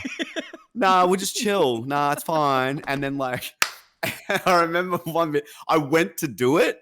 And then like these bats flew overhead. And she was like, oh, look at those bats. I was like, oh, fuck, put that away. Yeah. Oh my God, they're huge. Shit. And it turned into this whole thing of like, I just couldn't do it. Stalling. Like, just do it. Yeah. I don't know. I was like, shitting myself. And she said, like, I knew there was something going on. I knew there was something you wanted to ask. And I was just like, I was fucking petrified. Like, I was so scared. And I don't even know what of. If she'd said no, I'd have been like, oh, yeah, that sucks. Why? Like, you know what I mean? But like, look back, I was like, oh my God. I was a nervous wreck. Yeah. I was an absolute mess. I love that so much, though. That's such a good moment. That's such a good story. The what is I don't know how these people do like these big extravagant ones where they're like plan amazing. Everything out and they're like not nervous at all. And I'm just like, how? Like, how? How did you do that? That, you know what? That Making might me look bad, man. I think that's part of the theory, though. Like, the more extravagant the proposal, the harder it is to turn them down. You know, so you're kind of like, because it's so, it's so public, especially people like I've seen people propose at like Yeah. baseball games or like athletic stadiums. I'm like, that's insane. Why would you trap someone like that? That is you. You might have to, relax, dude, or do this in the privacy of your home. I didn't ask to be here. If they say no, not only are they going to look like assholes, you're going to look like a fool in front of tens of thousands of people. Really changed. Why the would mood. you ever want that? It really ruins the mood there, buddy. All right, I'm here. Yeah. I was here for a fun time, man. Now I gotta watch you depressingly eat hot dogs in the corner. That's brutal. You watch the socks, not get proposed to. God damn it. Tell me, what's something about married life that most people don't know, that most single people don't realize? Oh God. Oh, that's a toughie. Yeah, that's I gotta earn my big bucks here. All right, this is how I earn my No, stakes in Twitch. I like the question. I think it's good. I think even like newly got together people or like even single people like don't realize that. I think until you get married or you Mhm. find someone that you think you may marry in the future, you're never really yourself with someone, like a partner. Like when you first get that new relationship thing, right? You try to do everything right. You try not to make a mistake. You try not to argue about shit that doesn't matter. You try and do the most. You put on a mask and a persona that is like what you think the other person wants. Mhm. When you're married, you both know all the shit about each other. Like she knows everything about me. I know everything about her in terms of like I know what I do that shits her to tears. Mm. And vice versa. Like we know all that crap. Whereas if you get into an early relationship, you try not to show that side. Like you keep that bathroom spotless. You always put the toilet seat down. You put your dishes in the dishwasher. You're washing in the washing machine. You do everything right, right? Yeah, 100%. And like probably like the female's perspective, you'll probably like, I'm not gonna eat anything too big of a meal, or I'm gonna make sure that I always like, brush my hair in the morning so that when he comes around, whatever it may be. But when you get married, you're just like, that all goes out the window. You become your true you. You really do. Like you're comfortable. And that's because you're comfortable. You're not trying to impress anybody. You're married. You're locked in. Like It's you over, can't run away now. baby. Yeah. The ink dried on the contract. It's done. There it is. You pass your cool down clause. You can't pull out now. I love it. I love that. That's for one more question. One more question on romantic relationships. I got. All right. Again, I always reinforce this. The audience on Twitch is so young. All right. It's a young man's game or a young person's game. What advice would you give to these young adults, men and women, that are kind of trying to find their footing in this romantic life? What would you tell them and encourage them, whether it be something to do or a mindset they should be in? What advice could you part to this younger generation about romance and love that pertains to 2021? Man, you're asking somebody who was married before Tinder existed. Exactly the reason why I'm asking. That's exactly. Like, I think, oh God, that's a tough one. I think, oh man, that's a toughie. How about just be honest. Be like I said, in an early relationship, you're always going to put on this persona, right?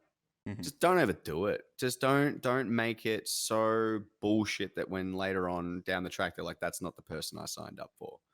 Because there's always going to be that little bit. Be honest and be like, and be happy to be honest about it all.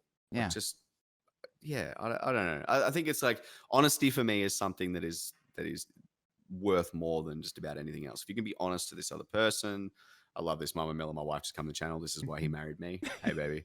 I I think it's just be honest. Be not like, for instance, like me and Ash have been together for so long, but even before that, we were always honest with each other as friends. Like we didn't try and pull any bullshit or anything like that. And I think that's what it was real. Like that's the real person that I'm going to be friends with. Yeah. And I think that's why it made it easier to be in a relationship with. And I think that's, yeah, Mhm. that's my answer.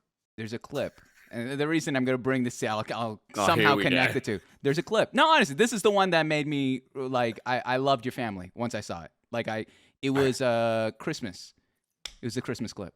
And your wife was sitting down and your 3 kids were around you and you're standing behind and you're saying goodbye to the community because it was just something about it. Like I haven't had such a nostalgic or one of those feel good moments in quite a while. Like the last time I remember it, especially growing up now in this generation, the last time I remember it was watching Home Alone, like 1.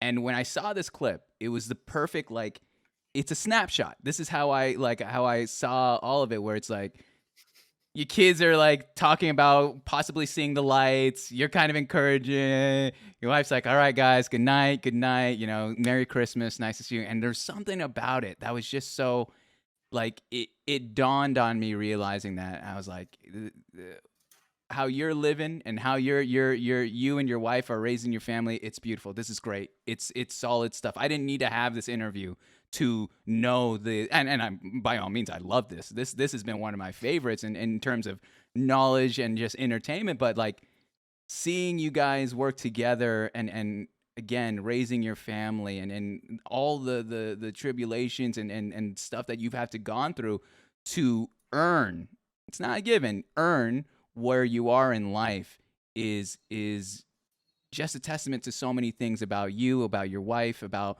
the way you both work together. And I think that's something that I looked at and I admired from you both.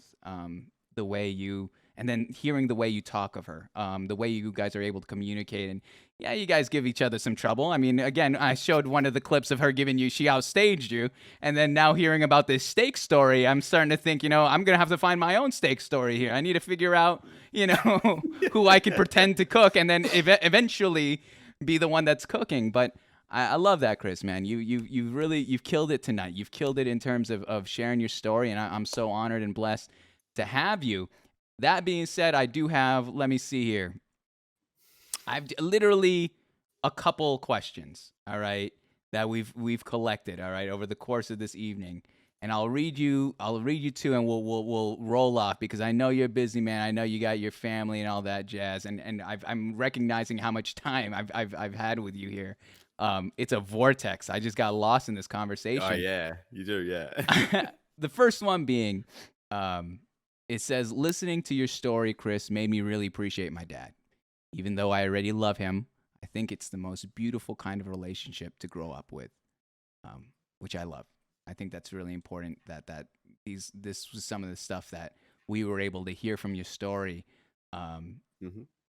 And even though there were parts that were just tough to talk about or to even, unfold, knowing how those situations have molded you into the man that you are today, I think they're important to picture them in that light, in the light that, yeah, we could feel bad and just allow that to define us or cripple us from growing, but you've really applied those lessons into your family, into yourself, and that's huge. And I love that. I love, especially seeing your dad in a different light now. You said how he was kind of being a hard ass, and then you realize, oh, I actually needed that. That, like, I needed a little bit of discipline. I can't just be running around town with a spud gun and going. I need someone to keep me on check. Exactly. Here's the first question here, and then I got one more. What's the best part of your day on and off stream? So give me one good part about your day on stream and one good part about your day off stream. Parts that you look forward to, parts that you just you're eager to have this routine a part of your life. Best part about on stream is as long as I can make one person sort of be like, "Oh, you've made my day," or "You've made me, oh my God, I've never been here before and this is amazing." Like, as long as I make somebody happy on stream and they're comfortable enough to express that they're happy, like what they're seeing or what they're doing or whatever it is, then that's all I look forward to. I just want people to, I don't care if people clap or do all that sort of stuff. That's okay. I just want somebody to be like, I've had a crappy day today, but you've made it better. Mm. That is what I'm trying to do and what I look forward to hearing most streams. And off stream, it's going to sound like a backhanded thing, but it's not. My favorite part of my day is saying goodnight to my kids, because every night there's this thing, like every night my kids go to bed, they go hop in bed and wait for me, and then I go into each bedroom and say good night, see you in the morning, whatever it may be, and close each one of those doors. It's not my favorite part of the day because I'm getting rid of them. Actually, no. But it's like it's the thing that I've got, like my kids will always, I'm hoping that my kids will always be like, no matter what, dad always came and said goodnight to us, whatever, no matter how naughty they've been during the day or whatever it is. Like, that's what we try and do. So that's my favorite part of the day. Mama Miller lies. Get out of here. That's my favorite part of the day, though. Like, because sometimes it is a little bit of a I just want to be an adult and have no kids for a moment. But it is. That's what I love. Yeah, like that. One last question here. It says, okay, I think I know who wrote this one. It goes, God. Is he going to be the one to cook dinner tonight? What's for dinner tonight, Chris? What's on deck? I think this is a loaded question. This is oddly the hardest question of the evening. This is the insane part. Yeah, this is a toughie. I could go down one road and say whatever you're given, or do I want to sleep in the bed tonight? Let's say whatever you would like, honey. Oh, wow. Or if I have to actually choose, I choose like, what are those things called? Oh my God, I've gone completely blank. Pasta, and they're like a thingy. And oh my God. Let's just say pasta. Pasta. Is it the gnocchi? Or nah, the one where you put the stuffing in it and you roll it and then you join them together. That's like a ravioli. Yeah, like a ravioli. Okay. Let's go raviolis. Oh my goodness. A ravioli. There it is. Okay. That's nice. I like that. Smart. Again, we're talking about the mental chess game, all right? We're talking about the long game. We're not doing short game here, all right? You're going to have to see you're playing the long. You're very aware you're not taking that couch tonight, all right? Don't take the couch. It's not worth it. Not on this show. Oh my goodness. But Chris, dude, I appreciate your time here.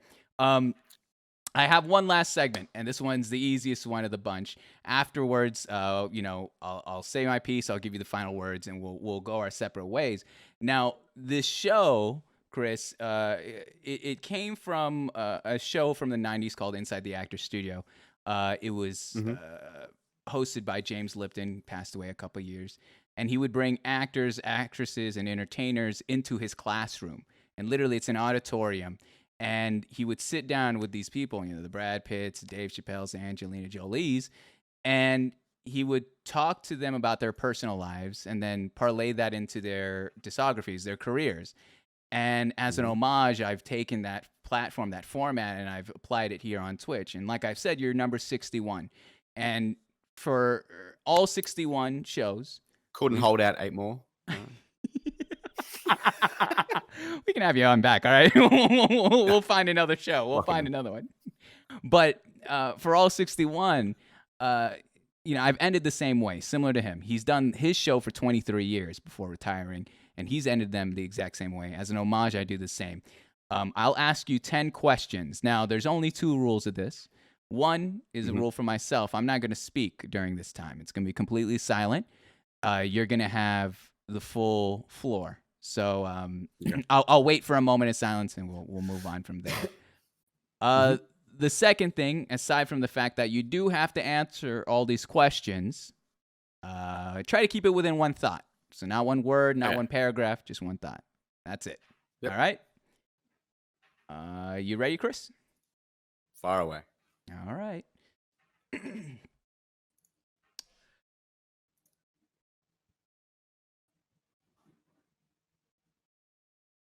Question 1. What is your favorite word?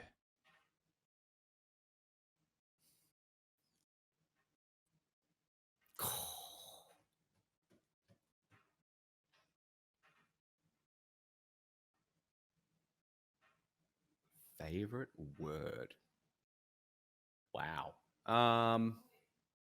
Hey, did you say noise? Oh God, my wife said moist, but it's not. Uh, let's say family. Family is my favorite word. What is your least favorite word?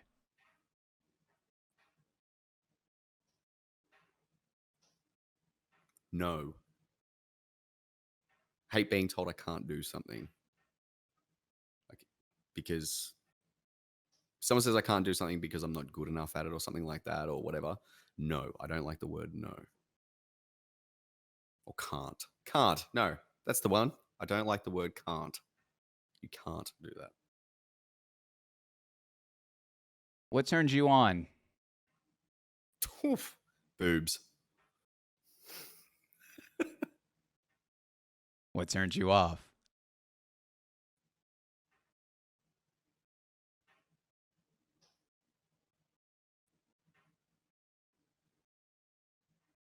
Fake. What sound or noise do you love? Oh, children laughing. No matter what they do, they can be as naughty as they want and do whatever. But when they properly giggle and laugh and having fun, that's my favorite. What sound or noise do you hate? Oddly enough, at the moment, birds screeching. Hate it. What is your favorite curse word? Fuck. Is 100%. You can use it in everything. You can use it to describe. It can be a verb, an adjective. It can be used in so many different instances. Fuck. It's versatile. What profession, other than your own, would you like to attempt? Oh, a musician. I'd love to be a full-time musician. What profession would you not like to do?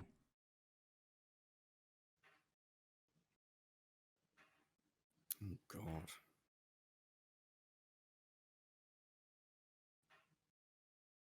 I don't ever want to be. I don't want to ever be a laborer again. Like if just shift work, factory work. Never again.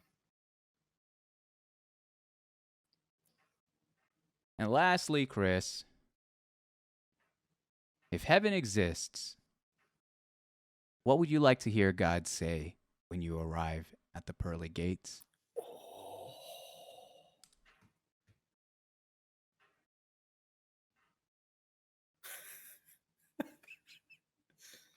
You're not supposed to be here.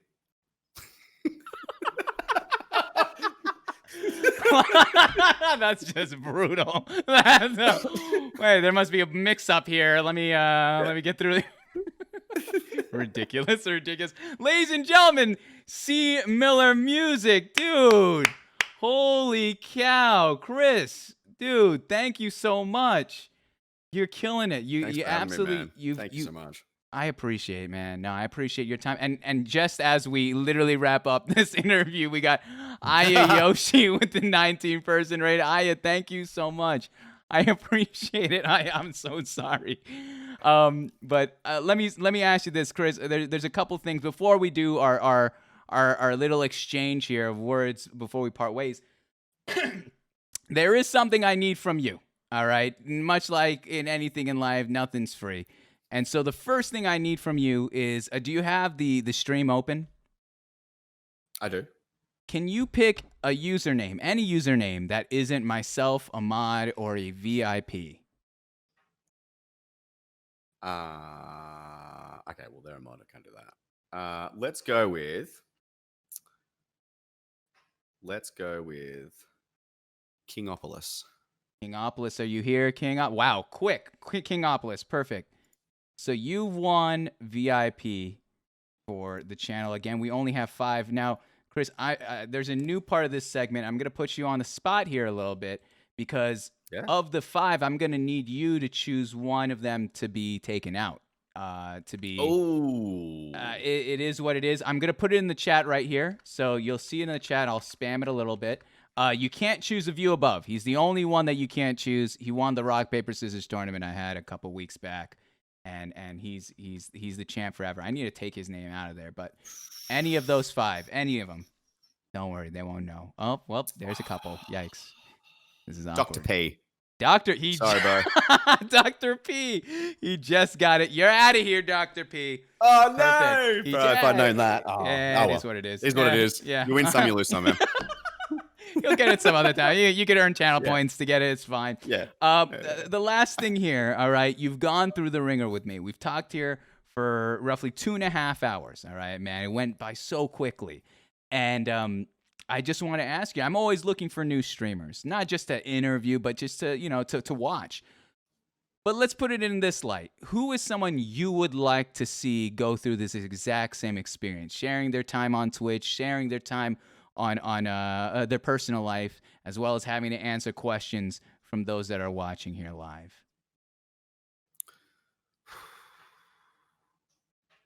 I think someone that has a great community, and I think they'd have some really incredible stories to tell, would actually be a duo.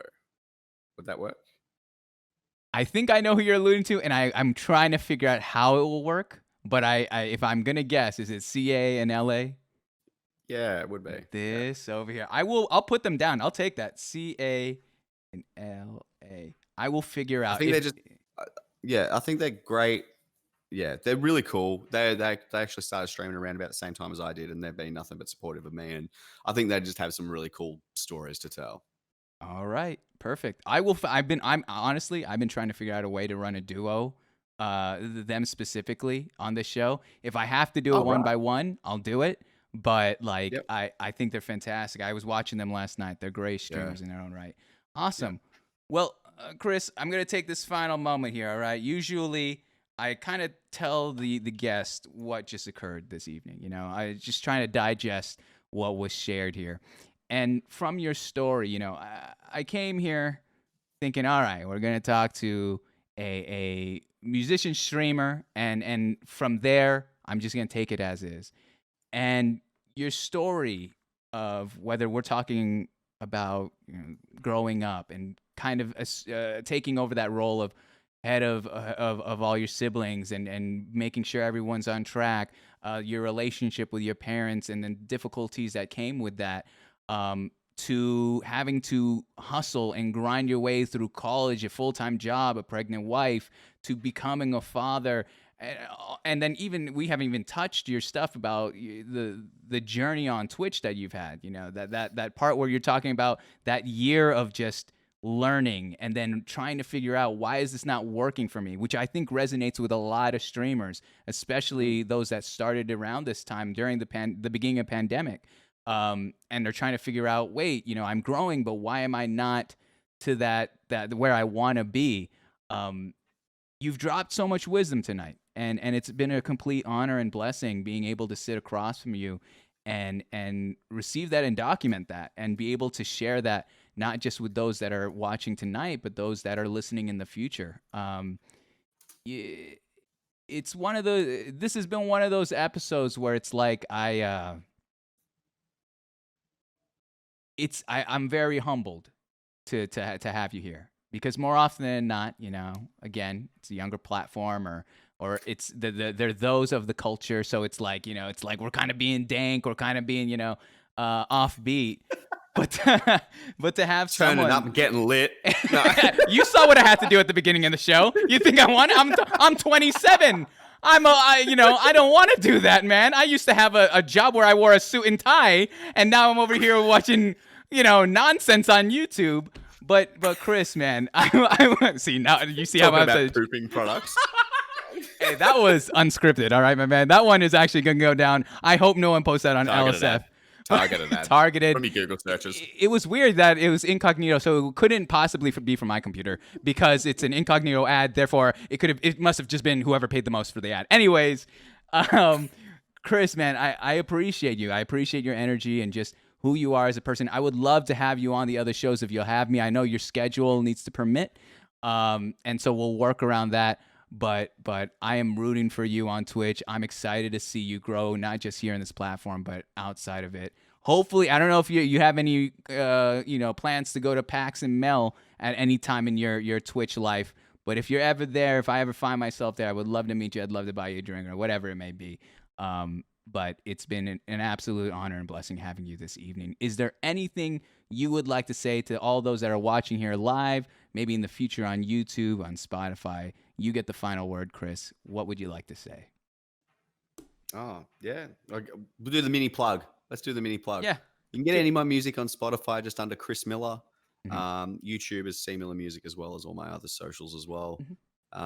Twitch we do Tuesdays, Thursdays, Saturdays, 7 p.m. Australian Eastern Standard Time. We're starting to get a little bit more into a rhythm now. Back to streaming as well. For you that don't know, I had to take some time off. Wife had brain surgery in February, or January rather. And so, yeah, we're getting back into the routine now. But overall, guys, be kind to each other, be nice, and yeah, hope to see you.